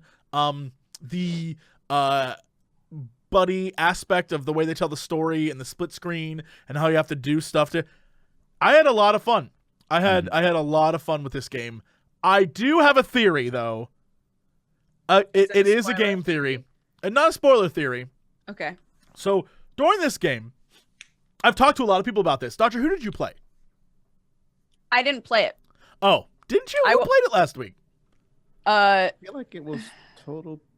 Did TV No. play it? No, it was Am I a crazy TV person? definitely didn't play it. I watched Sam play it. Oh, maybe you were watching Sam play it, and that's what we're talking about. Who's our? Will, have you played this game yet? Mathis played it. I have didn't not, he? but like all of my streamer friends are talking about it and just like, dude, you gotta play A Way Out. I'm like, I'll get Was it around to it. I Mathis? swear. Someone, it might have been Mathis, and he was talking about how he played it with Northern I Lion, think it was. maybe? I think Mathis played it. So, Mathis, yeah. one of the things about this game that I'm convinced of, and I need to figure out who plays what, but I talked with Kristen about it, and I've talked to other people about this. Everyone who's played Vincent, so there's Vincent and Leo, the two main characters. Everyone who's played Vincent has had the exact same story, and I feel like I'm onto it like a deadly secret in this game. So when you play this game, because the two different characters have two different perspectives on things. For example, Leo, he's afraid of heights. So when you do scenes where you're like up against the wall, crossing like a little ledge, you have vertigo. But on Vincent's screen, you don't have that in the exact same. Right. So things like that happen. I'm convinced because Vincent's older, he's worse at the minigames. Convinced of this. I played Vincent, Kristen played Vincent, I've talked to 3 other people who've all played Vincent. All of them, here's every time we played with Octo, he'd win. But things that didn't seem like it would be like games of like skill and chance and things like that, it felt like my cursor was moving a little off more. It felt like there's one part where you had to lift weights, and Octo got to level 10 before he couldn't do it anymore. I got to level 9. I was pounding this button as hard as my body could mash this thing. Right. It would not move. It would not move past 9. I was like, I can't do this. And I kept trying. It was like, nope. And I was like, maybe I'm just not good enough at mashing the button. And I was like, at the end, when we got to the end of the game, I was like, Octo, how do you mash buttons, dude? You got to teach me. And he's like, well, I've inferred it, and I do this thing. And I was like, what? I've done stuff like that too. But like, I used it wasn't like a timed thing. It was just how fast you can mash it. And I'm mashing it with my thumb, with my finger, upside down. Nothing would change. And there's definitely moments in that game where you're just like, And so I thought I just was not. At the end of the game, I was like, "There's no way I'll ever mash as hard as Octo." It's the man. The man has got fighting game fingers. He's a monster masher. Yeah. Yeah, he is a honed killer. There's no way I can beat him in button mashing. But for some damn reason, every time I ask anyone else who played, I'm like, "Who did you play?" Because everyone has stories about the mini games in this game. They are badonkers. There are mini games that range from playing horseshoes, to throwing darts, to playing basketball, to in a hospital on the wheelchair trying to see how long you can stay balanced before you fall over on the wheelchair by rolling it back. There's mini games all over this thing. Every single time I thought I was doing well, Octo would be like, yeah, I'm like 3 or 4 points ahead of you. I'm like, how are you so good? And I just was like, all right, well, he's just better at this kind of stuff than me. And I just accepted it. But the more I talk to people, the more people are like, yeah, no, I was Vincent. And everyone I played with was like better at those mini games than me. And I was like, wait a minute. I'm convinced that they made it so Vincent can't win those games because he's an older character. Convinced of this. But I have no until I have someone come forward and be like, I play Vincent, I stomp people.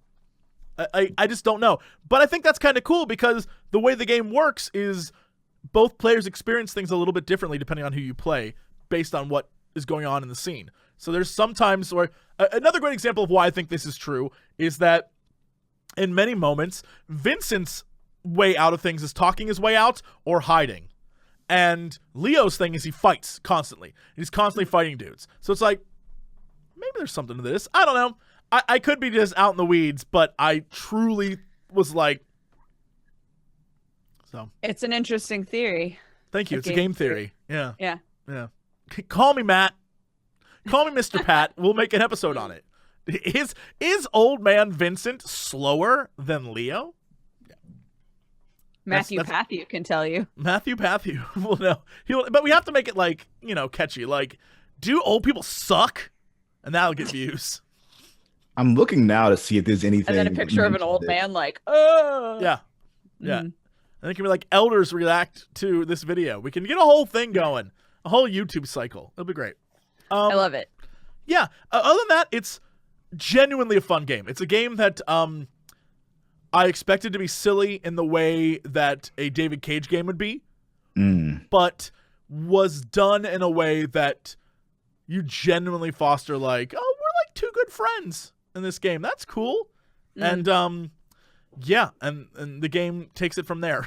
That's all I'll say. It's definitely something you don't spoil, so I won't talk about anymore. But that was super fun, and Octo and I had a blast playing it. So, yeah. Yeah. Everybody that I know, whether they say, it was like kind of dumb, or if they say it was really fun, everybody across the board like enjoyed it. You know. So yeah, I am curious what the deal they created, because everyone kept telling us that it's an EA game, but EA is making no money off of it. It's all going to the developers. And I was like, so what the hell deal did they make then? Yeah, they had to have done something, because there's EA. I mean, listen, every company has their moments when they want to change the way they do things, right? Right. But is it now? Is it with? Well, I think this is part of EA's indie initiative. The problem is most of their indie games fly way under the radar, and they don't promote them as much. And this game got like a lot of promotion until it came out, and then stopped being promoted, which is weird. Yeah. But I have no clue. I have no clue why it is the way it is. But fuck the Oscars. Is what I say. The only thing you need to know about the game. Yeah, fuck the Oscars. I love that guy. That guy is great. Yeah, but play that game. And here's how I recommend you play it. Sit down with the person you love and play that game from start to finish, and then write me a tweet. I want both of you to write me a tweet and let me know what you think. That's all I'll say. And let us know if Victor's name Vincent, yeah. Let us know if the mini games were harder with Vincent, because I'm looking around, I don't see anyone. Well, someone in chat said there's a thing at the beginning that's weights that only Vincent can get to, and if you do that, then it will make you stronger. And I don't know if that's true, but that's fascinating. So I like stuff like that. There's some hidden things there. But yeah, find a loved one, or like your best friend, or your little brother, or like someone you really care about, and play this game with them. Yeah. It'll foster a fond relationship between the two of you. Then message me afterwards. Send me a message. It's all about friendship. It's all about friendship. Yep. I was hoping you weren't going to say, and then let the friendship be ruined. That will never happen. No, that won't happen. Good. But I can't wait to see what will happen when you play through it, because it's just so silly. All right. What else? Any other fun games this week that we have been playing around with? I mean, I finished Pillars of the Earth, Mm-hmm. but I don't know if there's anything new that I can say about it from last time. Yeah, just because. Sure. It's like the final chapters, so I can say that overall, I think that game is fantastic, and I really want to read the book. It was just done in a really.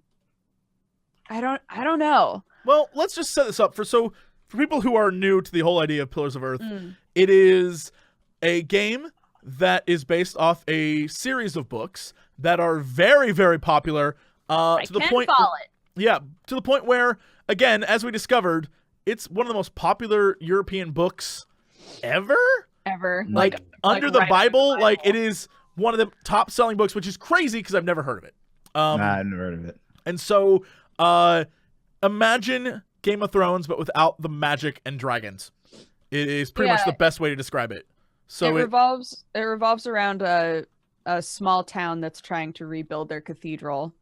And the people who wind up getting involved in that process, and how the political and government situation at the time in England sort of affects them. And it's just a fascinating story. Yeah. And the people who have read the book that watched people play the game or played the game themselves have said that it, for the most part, does the thing where it's like, yeah, you can like branch a little bit in what you do, but in the end you hit the same like big story points, so that it follows the book. It's very pretty. Yeah, the art style is great. The way that it's played is pretty intuitive. And yeah, I enjoyed the heck out of it. It's a phenomenally well done game. Like, it's a game that if you're in it for the story, did you have a lot of like intense gameplay moments? Like, it's not what it's about, really. It's about the story and like the choices you make. There's like little, speaking of mini games, there's little mini games inside of the game that can be stressful, but they're very rare. So. Okay. Yeah, it's really cool. And the problem is because it's story based, there's a lot of like spoiler things, so it's kind of hard to get into. But because it's also a story you create, there's a lot of moments where things you've done are way different than what other people see. And so that's pretty cool. And there's also like a relationship system in this game. And so you can change stuff based on that as well. From the very, very beginning of the game, there are things you can do to really alter the course of the story to make it not at all like the books. So it's pretty neat. But it will, from what I understand, you will always come back to the same big points. Oh yeah. It's mostly it's just like every one of these games. It's the little things that are the huge changes, and the main story is the one that they're going to push through. I feel like that's the case for most games like this. That's kind of how they have to do it, especially if they're following a book. You know. Right. Yeah, people will outrage if you don't do that. Yeah. But just judging from the story of the game, I think the book is probably fascinating. It's super long, but I snagged it on Audible, so I'm just gonna start listening to it. Yeah. It's cool. That's pretty cool. You should check it out, Em. Will, have you a mini series, which everybody keeps mentioning in chat. So, have you played anything else this week, Will? Yeah. I've been playing a lot of Monster Hunter 2. Monster Hunter 2? Monster Hunter World. So Monster Hunter World I was going to be like, well. interesting. No, that was not where I was going with that. I liked imagining that you played a little bit of Monster Hunter World, and then you were like, you know what, this isn't what I want. And you just went back to Monster Hunter 2. So, all right. So what's going on in the world of hunting mons? Just as you expect, killing a lot of monsters. Inexplicably. I mean, they say it's for research. What rank are you right now? 42. I think I'm 42. I think I'm around there. So you're actually playing the game, not just like Sam Strippin crazying the game. You're enjoying it. You're taking your time. I am. I'm taking my time. I'm enjoying it. I would like to get to 50 because there's like an exclusive Devil Joe mission that you can do in the special events. Yeah, the Tempered Devil Joe was released like not that long ago, right? Yes, and that's the one that I was talking about. Again. Yeah. Sam was being Sam and went really, really ham on the Tempered Devil Joe. Yeah. But why? I think that's a great question. Of all the things to go really ham on, why that? I mean, if it's like any other Monster Hunter situation, you probably got a dope ass weapon out of it. Maybe some cool armor. You get a really good weapon out of it. Yeah, I think there's only I don't think it's like available all the time, right? Well, it like shows up for a little bit of time and then it disappears. Yeah. And then it'll show up again and disappear. And they want to do that with multiple different monsters. So there's always like events to come back and play the game for. It's like the opposite of Basil Goose, who just shows up uninvited every chance it gets. And sometimes there's a mission, you got to do 2 of them, and then they interrupt each other while you're trying to fight them. It's the only thing that really made me rage in that game.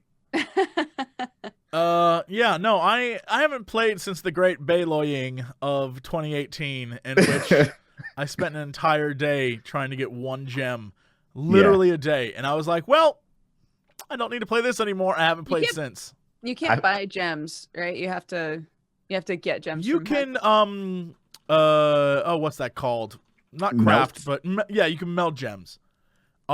But I didn't have the recipe or whatever for it. Whatever I needed to do it, I didn't have the one that I needed. So I literally spent a day trying to farm it and just broke my soul. Like, it was the same thing over and over. But now I have Baloy and an arrow, and I learned how to use bow and arrows, and so I feel good about that. But yeah. Oof, I haven't done jack in that game since, and I really want to, but I burn out hard.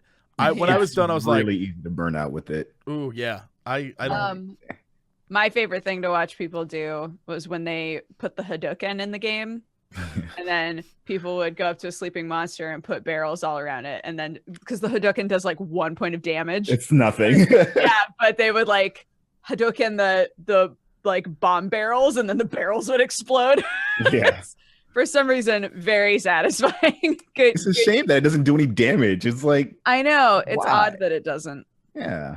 But Dante and... Is Dante in it now already?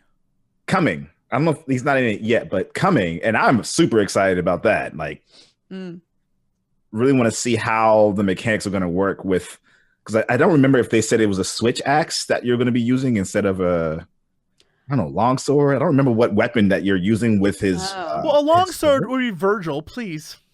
You're right, though. You're right. Adding Virgil. Yeah, they would have to add Virgil. Come on, Will. Come on. You're right. It's probably a great sword, but it would And be then cool. they can add all the boys from Trigun. And then this game will be completely different from what it's supposed to be. Delightful. That'd be great. Yeah, but I mean, what is there to do as you continue to rank up? Like, what are you doing right now? Make me want to do a thing. So the thing that's keeping me invested in it is that right now I'm using the switch axe. Oh no, sorry, the charge blade. I was using the switch axe before that, and then the insect glaive. All the weapons feel different enough where there's a lot of nuances to them. So I'm just taking some time to like learn the mechanics of how of them are used in battle and how they can be effective. And just playing with viewers, like that's basically been the big thing for me. Is like whenever I play, everyone wants to start playing with me, and I can, teach them, or they can teach me things about the game. I just like being carried by viewers. Can that happen more? I That's think when I it have can. the most fun. I'm like, this guy's rank 100? Fuck it, I'm in, bro. And he's like, I one-shot the thing for you. I'm like, I know, I love it. I didn't even do anything. I'll help. I'll help whenever you need help. But Oh, thank you. Yeah, I'll be like, carry me. it's like no crap. Yeah. Yeah, you The can most be the Samwise Gamgee to my Frodo Baggins. I'm not gonna let you carry the ring, but you can carry me. And by association, I'm carrying the ring. so I'm Yeah. fine with that. Yeah, it's fine. Yeah, you're helping out. I'm helping. Take me to Mount Doom. Yeah. Yeah, I don't know. It's fun. It's challenging. I mean, it does get really frustrating when you're trying to grind for that one gem. Like I'm fighting the Val Hazak, like decrepit, dying creature, which is kind of ironic because it takes a long time to kill it. He's not going out like a punk. Come on, He's man. going like a little bitch. He's crazy. dying, but he's not dead. And I need to get a fang. And so in order to get a fang, you need to break its face. But like I'm wailing at its face and it's just not happening. It's really hard for me to break faces. It'd be like that sometimes. Take it out of context. I want that like It's really hard for me on to your break tombstone. Really hard for me to break faces. I want someone to clip that one. It was hard for me to break faces. Yeah, I had the same issue. People were like, "You have to break something for the gem." They were like, "You need to just break parts off," and I was like, "Okay." And then we kept breaking tails and like horns, and I never got it. We would decimate things, and nothing would happen. And so, yeah, the RNG in that game sometimes is ungodly. It's just not cool. Yeah. Yeah, it's they could take a look at that and say, okay, let's fix that. Let's fix the hitboxes because the hitboxes on some of these creatures are just absurd. Yeah. No, Jesse, use a voucher. I used every voucher I had to get that thing, and I still didn't get it. It took so many attempts. There exists a video on the internet where in the first 5 minutes, not even that, first 5 seconds, it sums up the video where I'm like, I'm getting Balo, this is so exciting, and then cut to 5 clips of me progressively being like, this is the stupidest thing I've ever done. This sucks. That's what my day was. It was a whole wasted day. It broke my heart. It breaks my heart. I wasn't even there for it. Everyone's been there. Everyone's experienced that, like, I just need the one thing, and they get nothing for it. Oof. Yeah. That sucks. Yeah. Mm-hmm. So, yeah, I've been playing a lot of that. I mean, I know y'all talked about Fortnite last week, but I've been playing a lot of that. Are you into Fortnite now? I am. Again, it's another game that's great to play with other people. Even if you're not winning, you can make it a lot of fun. But, I try to get those W's. I try. Well, sometimes I do. I'm interested to see what happens with the game as more and more people jump on this bandwagon to play it, especially now that it's like mega, like not just popular, like mega popular. It has reached a new level. It's on their phones. I thought you were about to say I have it on my phone, and I was no. How dare you? I'm pretty sure I fought some people on their phone. I was just like, this is cute. Yeah, I don't understand. Like, can't you just play with other phone people? You might be able to. I haven't tried it yet though, so I feel like that might not be the case. I feel like you should be able to just maybe be like, I in don't want to regular play people who can matchmaking beat you me. are, but if you're with a party, you're not. So Okay. maybe that's it. Yeah, I just don't. It's insane. It's insane to me that they're like, yeah, the mobile players definitely are going to be able to compete with the PC. If the first person to win on a phone is going to be like, you're going to see him. He's going to be like a 12-year-old kid with, these are his fingers. They're constantly moving. They're always moving. They're always moving. Yep. Yep.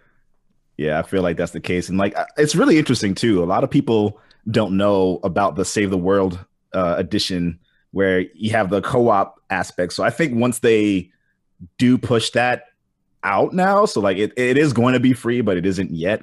Once that's available to everybody, I think it's going to get even crazier popular. Like some people just can't with PvP, but like if my girl is not going to want to play PvP, but like I showed her the PvE, she's like, this is dope. I can't wait to play it. It's going to be a ton of people like that. Yeah. I think it's pretty neat what they're doing with it. So good on them. Yeah. I know. I'm sure people are tired of hearing about it, though. To be honest, it's like everyone's talking about it. Yeah, but I think it's the big thing right now, and there's a reason why everyone's talking about it because it's a game that people enjoy. You know, I think that's neat that this game is like another phenomenon.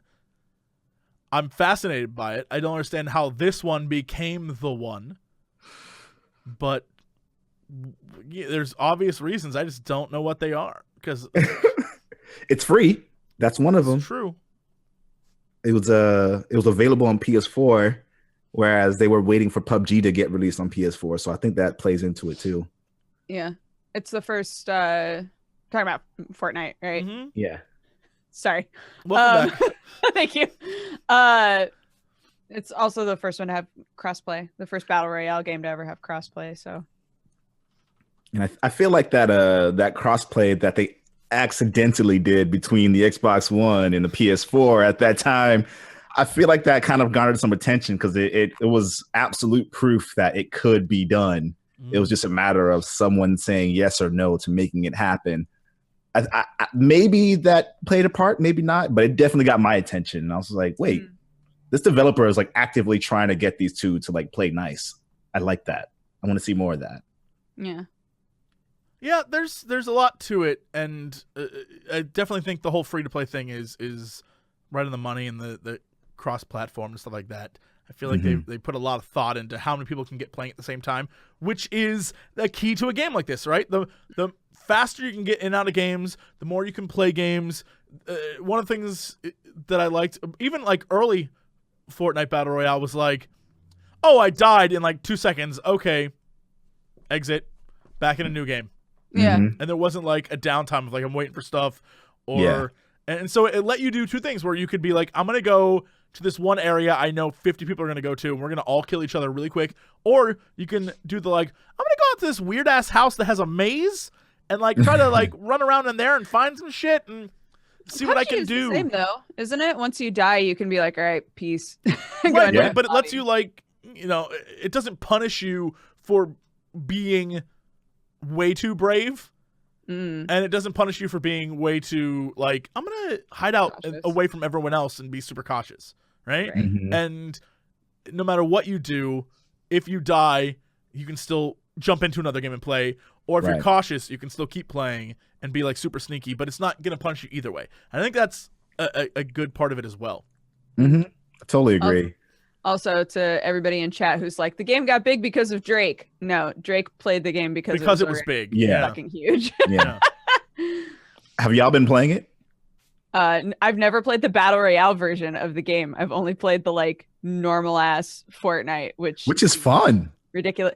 Well, I've at this point, when I watch people play Fortnite, I think the ones that I always wind up watching are people who are really good at it, and it's so overwhelming that I'm like, I shouldn't play this. But people like Ammunition, who is lovely, she was saying she was feeling kind of the same way, but had so much fun once she actually tried to play it. It's super fun to play. Like, don't let the people who have mastered the art of like building a house around them as they shoot Don't let them Right. discourage you because those people are far and few between. Most people, a great example is one time I played where like a structure was already built. I got up inside of it and then like built up around it so there was only one way through. And then I just sat there and as people ran through, I just pop them off as they ran through and it was great. And all I did was camp a location. And I was like, yeah, I'm doing things. And I was like the second person left and then some dude had built a fortress above me and I walked outside. There was like a wall, like a building. He was like, gotcha, bitch. And I was like, what? So there's always going to be someone who's infinitely better and like more talented at you in this game. But maybe because of the randomness of it, some dude in the pack of 50 or 100 at the beginning, wherever the hell he's at, is going to kill him. And great, he'll move on to another game and like you can play against someone your skill level. I think that's also the fun part thing about it. Yeah. Yeah. Because the building doesn't really come into effect until the last little small area, until it closes down up. Because then you're like, I got to build a thing. And instead of going horizontal, you're now going vertical, and you're trying your best to like get up. And so up until that point, there are people hiding behind hills and like people in buildings and underwater and shit trying to mess with you. Yeah. It's fascinating. I love it. It's really cool. One of the really cool things have been kind of going throughout that trajectory of like being a starting player. Like I was terrible when I first started because I was playing other games like PUBG, for example, where you would play it and everything was kind of set in stone, right? Like if there's a tree here, there's a tree here. You go behind that, you hide behind this, that, and a third.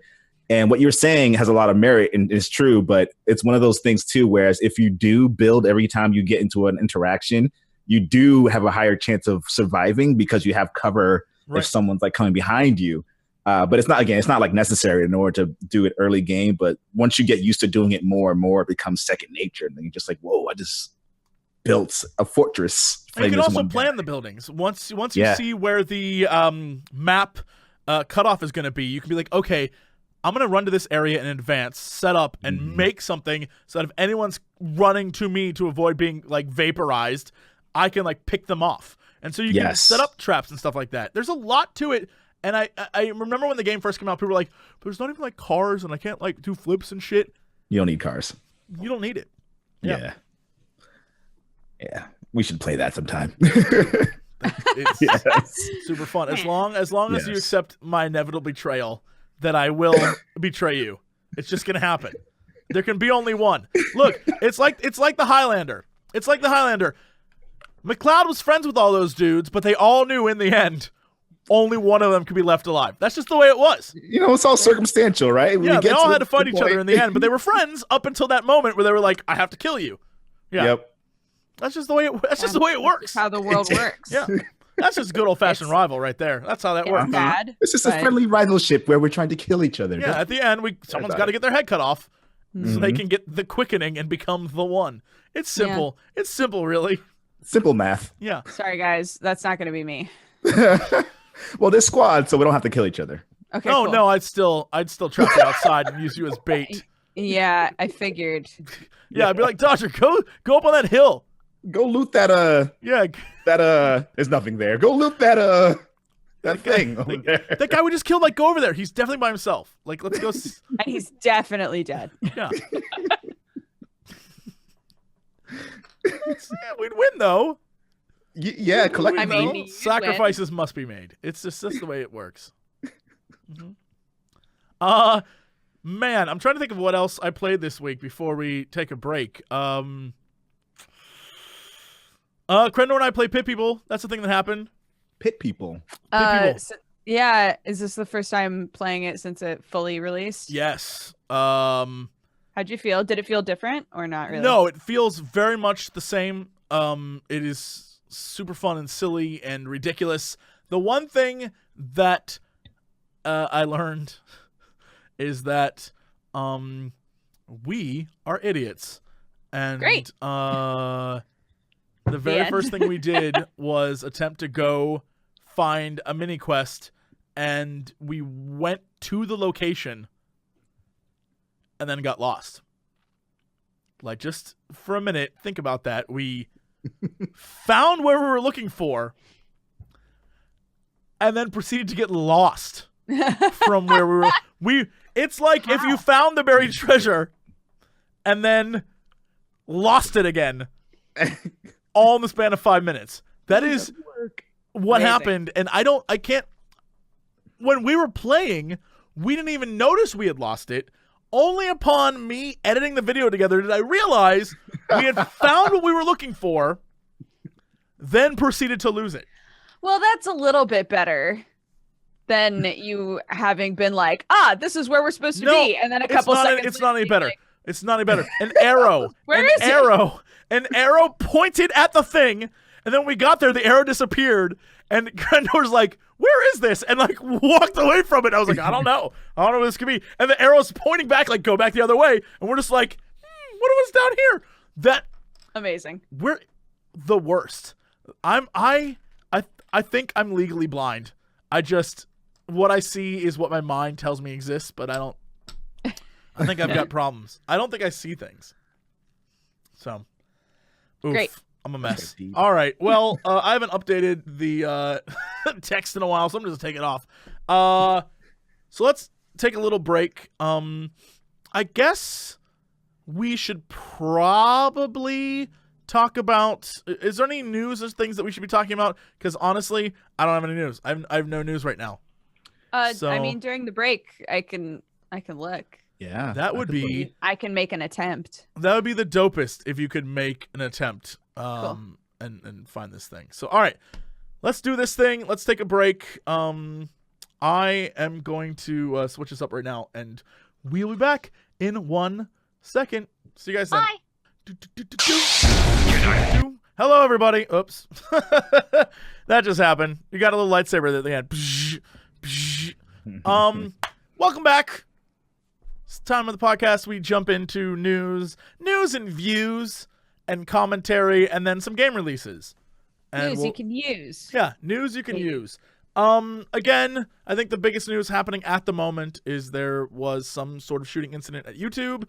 No one really knows too much about it, so we'll let the real news media deal with that, and not a bunch of people on Twitch comment. So, In every situation like this, there's always going to be a lot of misinformation that's going around. Mm-hmm. So wait until there are multiple sources that can corroborate the same thing. Just be patient. Don't retweet things that don't have any basis yet. Yep. Mm-hmm. Just But everyone obviously, stay we're hoping safe. everybody is safe and that. Yeah. So, let's jump into some news we can talk about and address. The first thing I think is fascinating that it's the platform we're on right now is, I know, right? Twitch clarifies its community guidelines after another incident where people just can't seem to not say racial slurs. I don't know what's going on, but I'm so glad we're talking about this. is this So glad. really? Yeah. So this is a thing that popped up that we were just like, oh, interesting. So there's Ninja, I think, after his rise to stardom, is now in the spotlight over this. There's another person that I read today I feel like it's a thing that just happens on Twitch. The question that I have is why? I just don't quite understand. Yeah. In the Ninja situation, I think he claimed that since it was a word in a song that he was singing, he didn't know that it was a big deal, which It wasn't in the song. seems weird to me. It wasn't in the song? No, he was freestyling. Oh. Ugh. Well, I think so. The way this relates to Twitch is Twitch basically said this hateful conduct is any content or activity that promotes, encourages, or facilitates discrimination, objectification, harassment, stuff like that, against any national origin, religion, sex, gender identity, ethnicity, race, sexual orientation, so on and so forth, and all that's prohibited. The problem with something like this is that the accused is going to say, well, that wasn't my intention, and those offended are going to be like, well, that's what happened. And so it's it's a pretty shitty place to be, but it seems like an obvious thing that, like, I want to believe people who are like, I'm sorry I goofed, because I have goofed on stupid things as well, right? Like, I haven't said anything that's going to be like, well, that guy's a racist, but I have done other stupid shit. And so, like, I'm like, all right, I'm down to forgive. But at the same time, it is something where I don't think in my life I've ever, like, I've been wasted on streams and said crazy shit, but I've never gone like, Shout out to Peach Beach Splash. I did call every one of my friends a little bitch for not drinking with me on stream, and people were like, wow, that's offensive. And I was like, that's not really. If you, like, God bless you, sweet souls. Like, I love you. Mwah, I love you, chat, for being so innocent. Like, people say some fucked up shit on here. Man. And so, well, Gerard was standing there in my doorway, and he wouldn't come. He was 5 feet away from whiskey, and I was like, drink this. He's like, I'm not gonna drink it. I was like, drink it, bitch. And he's like, fine. And it made him drink it, so I feel like I won in the end. Right. That's what it was about. Yeah. But like, there's many times where I've, where you say something, you're like, oh man, I didn't mean to say that. Like, there's just, you instantly apologize. Like, that's not what I meant. Please don't take that out of context. That's not what I'm referring to. However, there are some words that the context is like ingrained in society, and people are like, oh, okay. Yeah. And so I think what people wind up doing is saying, I didn't mean it in a hateful way, so I'm not breaking any rules. And it's like, yeah, but you're perpetuating the use of that word. Yeah. Right? Yeah. The thing is, it's not like it was the first time he said it either. He's actually said it again before, and not so much as to a word was really spoken about it until this most recent time, most likely because of the, getting to play with Drake or whatever. Right. But it's a messy situation, because as a person of color, like, it's very easy for me to get offended regardless of like whatever the context would be anyway. But it's a situation. Okay, I'll give a little bit of backstory as to myself. I used to use the word all the fucking time. Like, in high school, it was like almost every other sentence I was saying it. And it was because it was a term of endearment that I would have for other people of color. It was like, yo, what's up, bro? What's going on? Like, you would say that as a way of kind of camaraderie thing. The word wouldn't have existed if not for the fact that it was used as a way to oppress us in the first place. Right. And so whenever someone says, oh, it's just a word, or, oh, anyone should be able to use it, it's like, no, actually, it was designed for a very specific purpose, and then repurposed as a way to kind of have a camaraderie between those people. So that argument kind of doesn't stick in that way. And it's interesting too, because I think there will be people of color who kind of fall on either side of the spectrum when it comes to their own use of the word versus not using it at all. I don't use it at all because I'm oftentimes in the public. I'm oftentimes like in front of a camera, oftentimes like being listened to. And I don't want it to be normalized. I don't want people to get so used to hearing that it becomes a regular thing where they're just like, I'm going to start using it now because I heard Black Oni using it, or heard this person saying it. And like, that's not to say you can't go on stream and like swear and stuff, or you can't, say something lewd, but you have to understand that if there's a term that you're using that's within that kind of framework, you have to understand why you shouldn't say that particular thing. Yeah. And it's hard because there are going to be people who also are on the side of the fence who say, I shouldn't have to adjust a word that I use for endearment for other people because white people don't want to get used to hearing it, type of thing. Sure. So there's the two sides of it, really.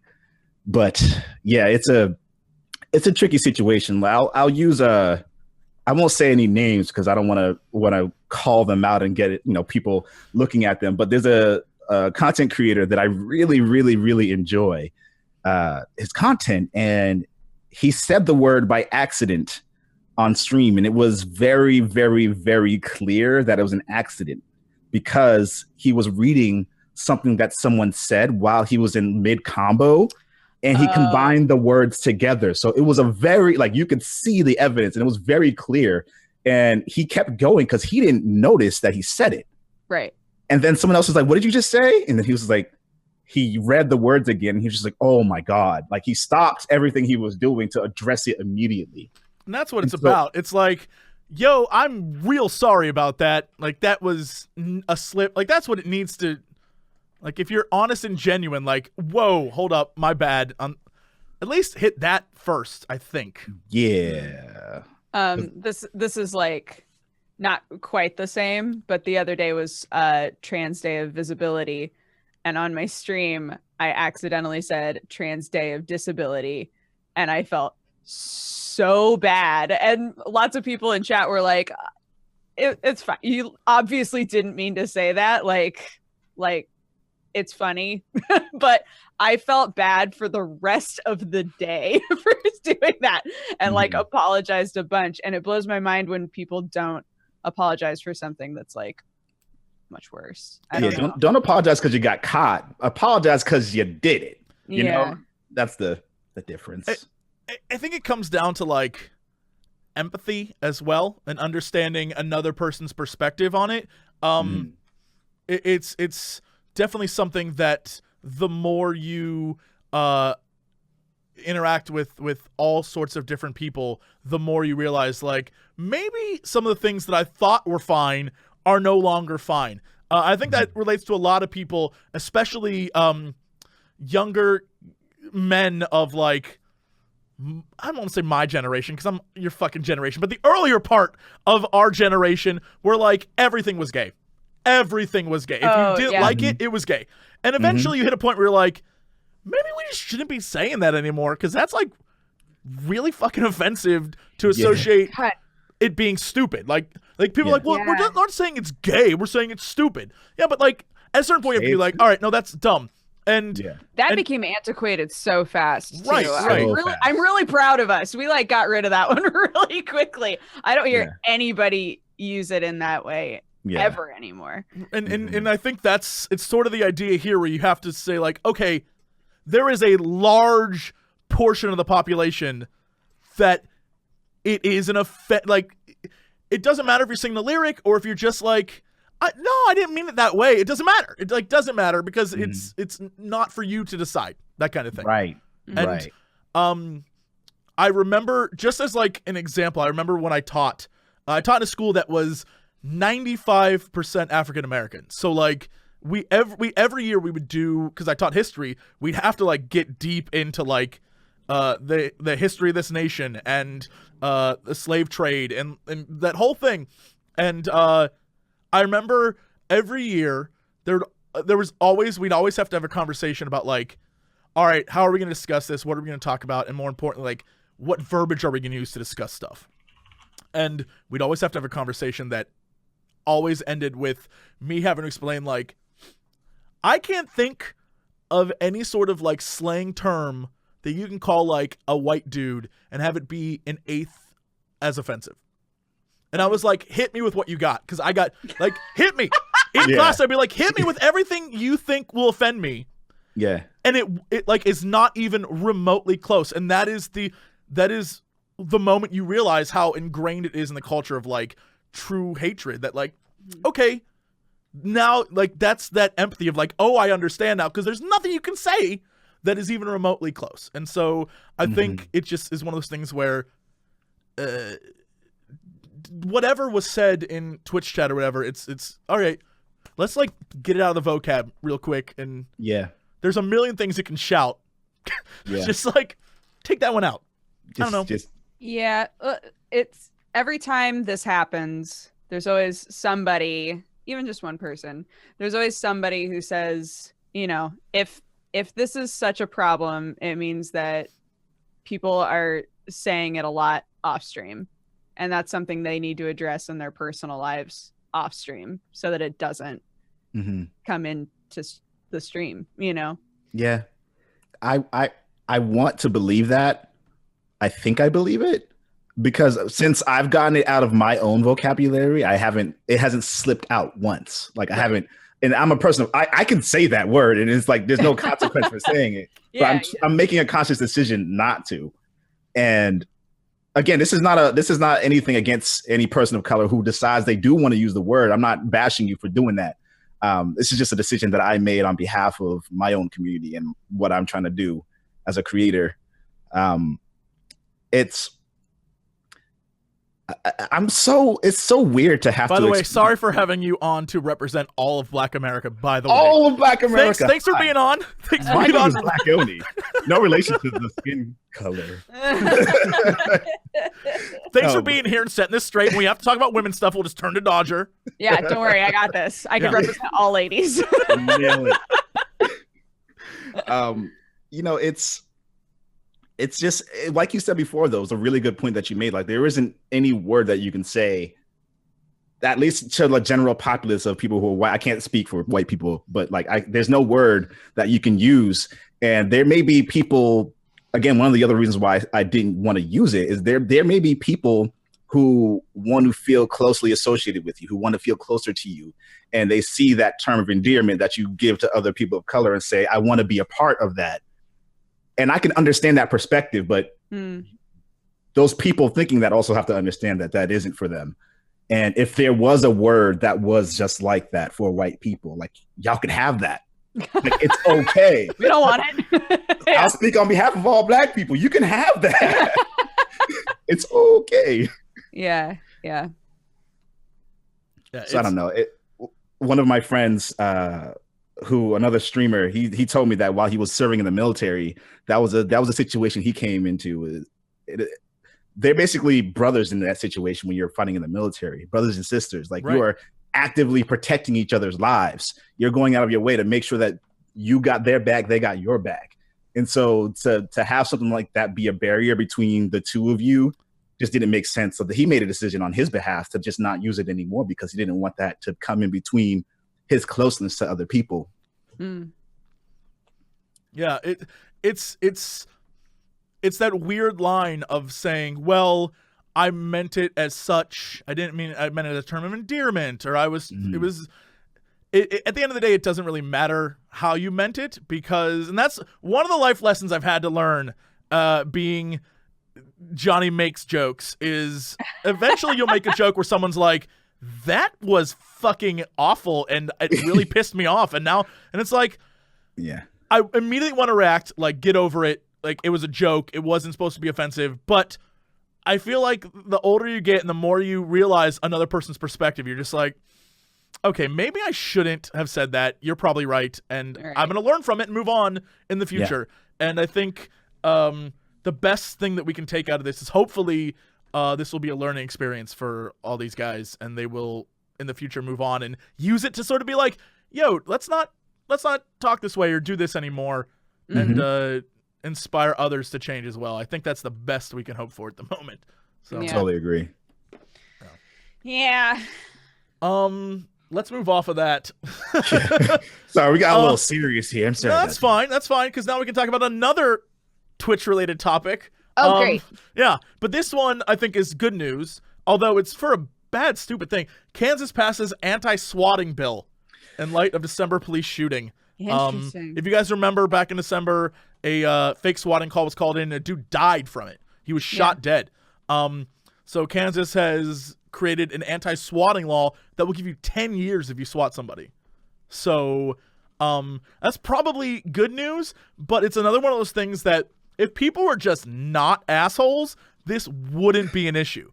Right. If people just weren't pieces of shit on a regular basis, and it all comes down to anonymity. Thank you, God. All comes down to animalities. All those animalities. But literally, it comes down to like young people who don't think ahead, and every young person, no matter who they are, is literally an idiot, and no one thinks ahead. But in a day and age when you can like really cause serious damage by being a stupid idiot, especially a young idiot, I'm fine with it. I'm fine with people having to make laws like this. I think it's dumb that they have to exist, but you know, are there not just general like consequences for people who make a fake? There are fake anyway. There are fake whatever the hell that's called, where you like make a call to the police and it's not real. There's consequences for that. But say like there's a bomb somewhere, but it's not real. Like, yeah, it's like making a fake something. I'm not sure what it's called, but nothing that's 10 years in prison. Like, this is different. Right. So, and I think this might have to do with the whole idea of like people bringing an entire SWAT team to a house, which I think is a whole other issue with policing in the United States, where they're like, bring everyone. This is a big thing, but this adds a much harsher punishment to swatting. So, that again comes from, there's a lot, you don't realize it until you start looking at stuff. You're like, a lot of what's happening is based off of streaming and Twitch culture. And so I guess that's why we have people like Drake, and then to some extent all these other celebrities who showed up and were like, can I play too? Wanting to be involved because it's a thing now. So yeah, it's even part of just like Facebook has its own streaming, Instagram has its own streaming. Like, there's a bunch of people who are moving over to Facebook. Yeah, too. Facebook. Yeah, I keep seeing people move over to Facebook and are just like loving it. And I can't figure out why, because I'm over here like, I don't want to use fucking Facebook anymore. Right. I can't figure it out. I don't know the details. It must have to do with some type of deal as being one of the first people streaming gaming content. I truly have to believe that there's some sort of branding going on, but at the same time, I have friends who are doing it with no brand deal at all, but like are truly telling me things like, well, the YouTube video we did was a great example. I'm going to give a shout out to my boys at the Warp Zone. They do YouTube stuff, but now they upload all their YouTube videos to Facebook, and their Facebook videos do 3 times, 4 times better than their YouTube videos. And I don't know if it's because their content in particular is easily passable, right? Because they do stuff that's sort of like content.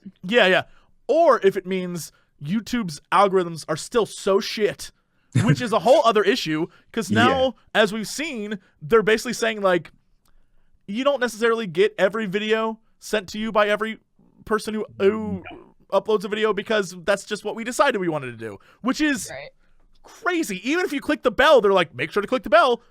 You still won't, because YouTube decided that algorithmically you might not want all of those. They've been doing that for so long now that it's like it's a running joke.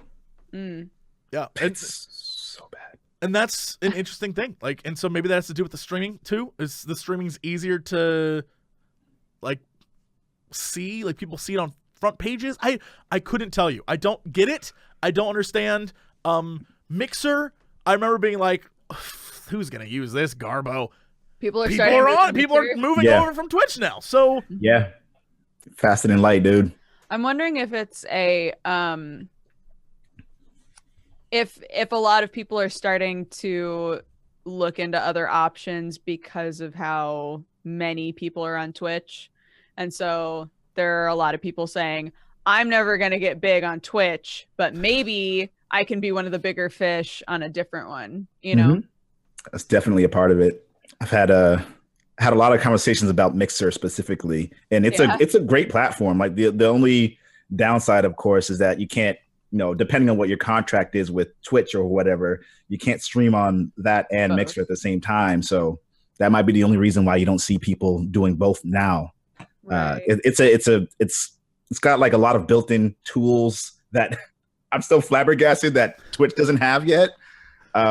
Things like the co-stream, so you literally just like press a button between 2 people to make the 2 streams just on one screen, like automatically. Stream like inside of Mixer.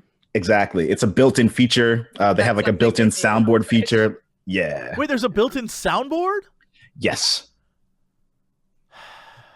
And that's I can go on. Like, I'm not trying to sell Mixer because I'm still primarily Twitch, but like at the same time, I'm looking like I need to start putting in some more time on Mixer because like it's just only a matter of time before they become maybe I don't want to say a threat, but more people are paying attention to it. Well, it's always good for the competitors to have good stuff and start getting more attention. Because that leads to the competition being even stronger, and that's always better for the people who are using it. So totally agree. Yeah. And at the end of the day, the more stuff happens at Twitch, and I don't know why this isn't in the news, but I mean, the layoffs at Twitch and the different changes at Twitch happening. It's one of those things where we talked about it when Anna was on the show. Not Anna. Anna was on the show. But we didn't talk about. We didn't. I can't even right now. But we talked about it before. And thanks, Dukes. Thanks for being there for me. But we talked about it on the show before, and it's definitely one of those things where the future of Twitch is. I'm well aware it was Shannon. I just for some reason thought it was Anna. But the future of Twitch is based on what they do right now, and as Twitch becomes more and more like Amazon's running the show, more and more people are going to see an opportunity to compete and be like, we are going to be what that other thing wasn't, and people are going to want to go to that. The problem is that, you know, who can you trust? What's going to happen? Where do you go? It's very much like the early days of YouTube when everyone was like, we're not going to be machinima. Right. And then everyone eventually just became machinima. It was like, so it's one of those things where the best strategy is to do what's best for yourself. Mm-hmm. No matter what happens with any of these companies or whatever, do what's good for you and what's good for your bottom line and go where you need to go in order to like be successful. Yeah. So no one's going to be like, you're on Mixer? Gross. Although, never mind. I'm not going to say no one. There's definitely fucking people who do that. But they're called assholes. So that's true. Ignore them. The ever elusive asshole. And I think our last news story, because I think it's important, even though I don't get it. Sea of Thieves passes 2 million players, fastest selling first party IP of the generation. Yeah. For Xbox or just of the generation? It says fastest selling first party new IP of the generation. I think new might be the key there, but I don't get it. I will never get it. But that's what happened. The only thing I could think of is the Game Pass. If that's exactly what they say here. Is it says, yeah. Although, never mind. This does not include copies distributed with Game Pass. Damn. Interesting. So it sold. So they made a ton of money off of this game. 2 million copies. No, there's 2 million players. Okay. I don't know what the difference there is. Yeah, how would they copies of games sold and players? Because if it was players, then it would have to be in conjunction with the Game Pass. Because how else would they even? They say, according to Microsoft's own Aaron Greenberg, the specific achievement does not include copies distributed with Game Pass, which makes sense since those aren't exactly sales. It's also the best-selling Microsoft Studios first-party title for Windows 10. So, okay, I don't want to say that the game is bad. It's not bad. It's just a non-game. There's nothing there. Yeah. It's the stuff you can do is fun, but there's nothing to do. Like once you get through like the hour or two of content, whatever that is, it's like, oh, this is whatever the content is. Yeah, that's crazy to me. But they're hyping it up, and I'm thrilled people are enjoying it. I just do not get it. I'm so fascinated by that. Like even in my own community, there are people looking for people to play the game with. Right. Yeah. Yeah. Oof. I don't know. I have no clue. But all right. Shall we move on from that? What I truly believe to be the most confusing headline of the year. I've like stopped dead in my tracks. I don't know what to do with my hands. Like, Jesse, I may be the black sheep, and I'm having a hell of a time in Sea of Thieves. And I'm playing solo.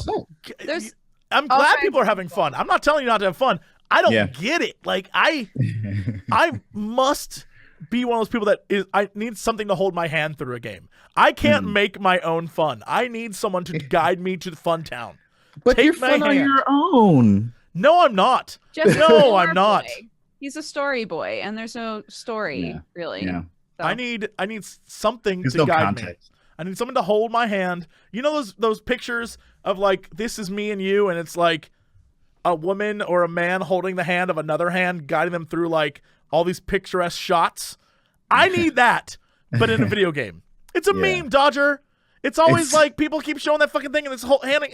It doesn't matter. It doesn't matter. Don't look at me like that. God, can I mute your picture? How do I do that? How do I make you disappear? You might break everything. How do I? I'm afraid to touch anything now. How do I get rid of you? How do I just get rid of you? Yeah, I just need something to guide me. So when there's nothing there and it's just like, you're off the rails, do whatever, I get so... There's too much. You know, I'm happy to hear that they sold a lot because they've been working on the game for an incredibly long time, and for it to not get any sales would be incredibly sad. I agree. I wish there was more there. Yeah. I wish there was like, you know, I had a chance to play it at E3 and I enjoyed it for like the 25 or so minutes I played it, but I felt like I got everything I needed out of that 25 minutes. So yeah, maybe people just wanted that 25 minutes worth of content, and then there, you know, that's all, and that's it. I don't know what's going on. You know what? Keep it like that. You look like, you look the most LA you've ever looked. Now you look like you're from LA. Like, I just got a tan. Can you talk about the tan you just got? You have to unmute your microphone. Yeah, all right.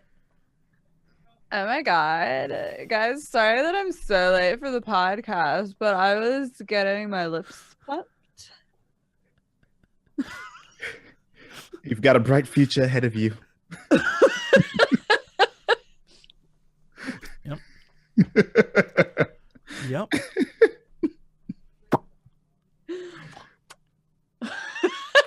This is so weird.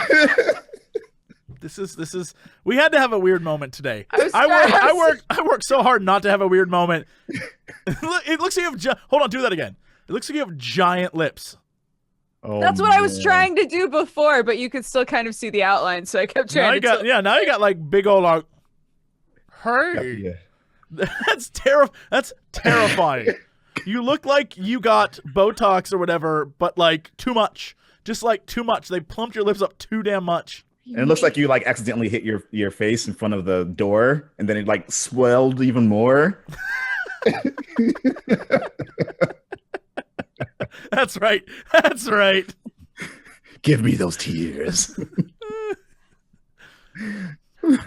I need to find like that Lord of the Rings, like you're fading away music, like Yeah, right? you're just like you disappear. Oh shit! Hold on. Can you go back? Lighter. To Hold which on. stage? Lighter.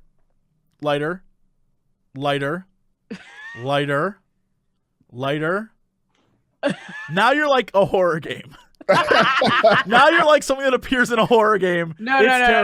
This is a horror game. Can you still see everything that's going on in the game? Hold on, we need to make it brighter. You have to set your brightness level to Dodger's face. Can you see the Dodger face? Go to your inventory and pick the torch. There you go.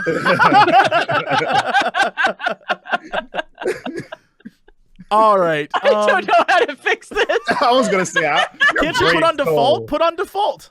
No, the default is probably not what it was at before. That's what it was at. Defaults. You look great. Is it? I don't know. My eyes are playing tricks on me now. Okay, see, that's my brain cannot process. All right. Anyway, let's wrap this damn thing up. Let's get into our releases this week. Thank God Dodger found a bunch because I couldn't find any that I liked. But I found a few. I found one that I really enjoyed and a few that are worth mentioning. But so this week I'm not gonna do the TB thing because every time I do I break my computer somehow. So just use your imagination, or we'll link stuff in chat and you can find it that way. But the very first game we're gonna talk about is a game called Minit. MINIT. I was looking at this today. It looks really cool. Minit is a game that, from what I can tell, you play the story 60 seconds at a time, which I don't understand how that works. I don't get it, but I'm fascinated by it. Yeah. basically it all like you'll be in the middle of missions and just die, and then something will happen after that. I can't figure out what the trailer's trying to tell me. Either I am in a mission, die, and wake up somewhere new and unlock new content, or I get a little further. I'm not sure, but I love the concept. I want to know more. I'm super excited about it. I feel like it's an interesting concept that would frustrate me. Right? I can't tell if I'm going to love it or be like, this is Garbo Town. I don't know. I have no clue, but it seems incredibly cool. So, yeah. I snagged Adventure Pals. I saw you did. I was you going to and take I that one played it too. together. Yeah. It is a RPG, a little RPG for 1 to 2 players, and it's mostly side scroller, but it's got like an overworld map and all of that sort of stuff, and it's just goofy and adorable. We had a hoot playing this. So. Yeah, we played it for this coming Fan Friday, so get ready. It's super goofy. You know, when I saw the game, it reminded me of like Adventure Time. like a YouTuber animation. Like something about it seemed like it was ultra indie, but I don't know what it is that reminds me of something. But I just reminds you probably of Adventure Time. Maybe that's what it is. There's something about the animation that I was like, what does this look like? Art style is just like it. When I got an email about Time it, meets Pit People. Yeah, yeah. The other one that I snagged for this day is Infernium, literally because the first line is Infernium, a survival horror approach to Pac-Man. What? It looks nothing like Pac-Man. I don't see how there's a correlation between it and Pac-Man. Some of these screenshots look like really cool, so you know. I'm looking at the trailer right now. How is this survival? So the survival horror aspect is that you are what? Well, you're in hell technically in this game, I think. Okay. So, you know, can you survive hell, Jesse? Is it because there's orbs and stuff and you eat the orbs and to use the thing? I don't. I'm watching. I like how you just gave up. I don't know. Man, I don't know. I don't fucking know. I just thought it looked fucking cool, man. There's like a demon man. I don't fucking. Yeah, you got like glowy symbols all over your pyromancer, maybe. I don't know. I'm blown away by the fact that this thing has not only Twitch integration, but 8K support. 8K! And it's on 8K. like all consoles except for Xbox. Why in God's name do you need 8K to get scared? And it has lots of accessibility features. That's too real. That's too much. They want the most people to have a heart attack as possible in the game. Yeah, exactly. They're like, everyone should be able to traipse through hell. All right. So that's it for today. I don't know if there's anything else important coming out right now. I didn't see anything. Penny Punching Princess is coming out to Switch. That's a thing that people should check out. The 20th, something's coming that I'm very excited about. The 20th? Yeah. That's very far ahead. That's very far ahead. What is coming out the 20th? Is it Dad of War? Yeah. Papa of War? Papa, yes. Papa de War? I was gonna say I'm Papa really de War. excited to hear Yes. whether or not you can pull something out there. Yeah. Papa de Patatas? God of potatoes. I'm really, Potatoes. really hoping that they don't pull a Ascension on us and not make the story that much different than the others. I hope it's crazy. I hope it's crazy. Yes. Next on April 4th, which is tomorrow.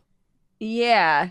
There's a game called Revenge of the Headless where you play a Durahan, and I think you just dungeon crawl as a Durahan, a headless warrior. That's cool. So, you know, that's pretty up my alley. There's like a little gauge on the thing with like a devil face and an angel face, and I like to think that means you can like be more evil or less good evil and maybe affect your headlessness. I don't know. That's neat.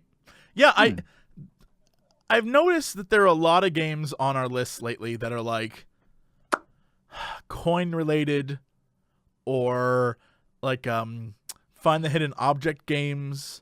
Mhm. Well, like we are a renaissance right now of real shit. There's a lot of terrible games coming out, like Coin Pusher. Would you like to hear about a game that definitely isn't going to be terrible? Take me away. Yeah. Anarch.io. What? Is a twin stick shooter where you're an God adorable damn you. animal. God damn you. God Look damn at this! you. Look at this cigar eye patch cat motherfucker that's like right on the front of their image. What? Yeah, he looks fantastic. Admittedly, he looks like it looks like the A-Team, except there's one cat in the background who's just very excited to be there. You're super excited. I'm so excited to blow stuff up. This will be my childhood dream. Mm-hmm. Oh, this is your next game, Dukes, is a game that I saw that I was going to pick, but you stole it from me. God bless you. Would you like to talk about it? You can take it.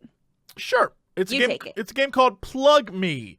It's a tricky puzzle platform game where the timer is a physical object in the world. And basically, you go across this timer, and you have to plug into the end of it. So as you go through the level, there's a timer that moves across the level with you that you can like run on and move on, which I think is super interesting. And it's basically like the power. That's pretty interesting. Yeah, and at the end is the plug, because like the bad guy removes the power supply from every level, it looks like, which I think is Commissioner Gordon? Yeah, the villain is Commissioner Gordon, yes. Absolutely. I think that's really, really neat. And then we'll go one last game, because I don't think any of us want to cover Puke Simulator. One last game, Dodger, you have here is a game that I think is a joke. I don't know. I can't tell. You play a lady named Catherine. Pretty sure they wanted it to be Catherine, but then needed it to be cyberpunk. I don't know. So in this game, you are the prisoner of a blood witch named Annalinia. And Annalinia has taken you captive, and so you're basically desperately trying to get out of her evil lair. So, Kate must die. Kaet. Kate must die. Kayet. Kaeteran. Yeah. All right. Well, let's move on quickly from that one.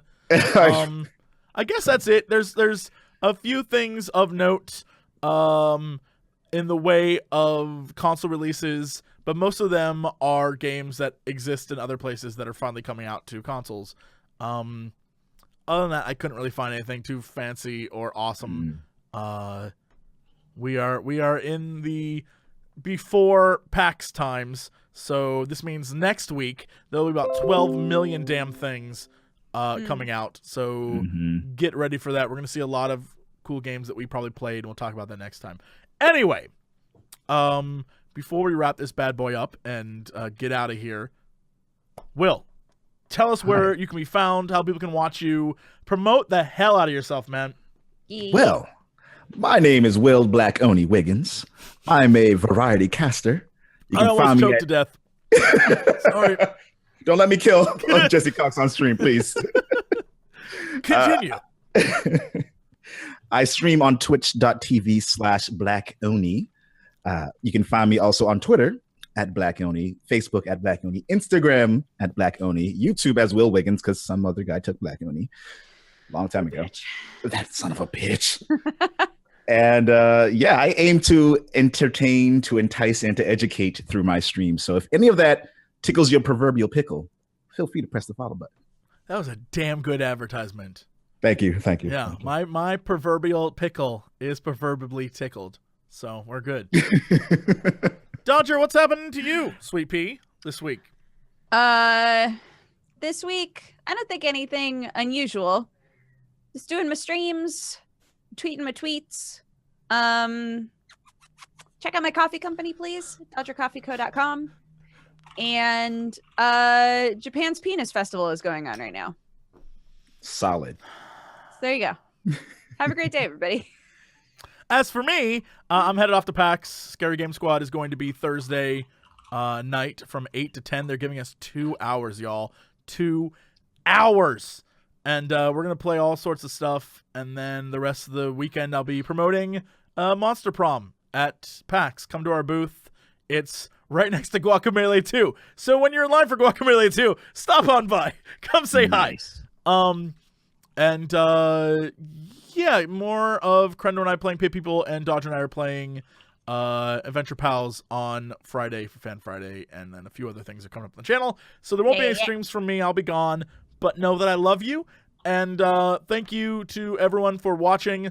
TB, I hope you're asleep right now and getting some rest. Mwah. We miss you. This is the hardest job in the damn world, and I am not even, like, kidding. Y'all don't even know how many possible ways there are to screw this up. So, Yes. Other than that, there's a Penis Festival going on at my house. Feel free to stop by anytime. I'll be there right now. Jesse Cox Testicle Festival is going on. The Gesticle Festival is happening at my apartment. Call me. Reservations can be made.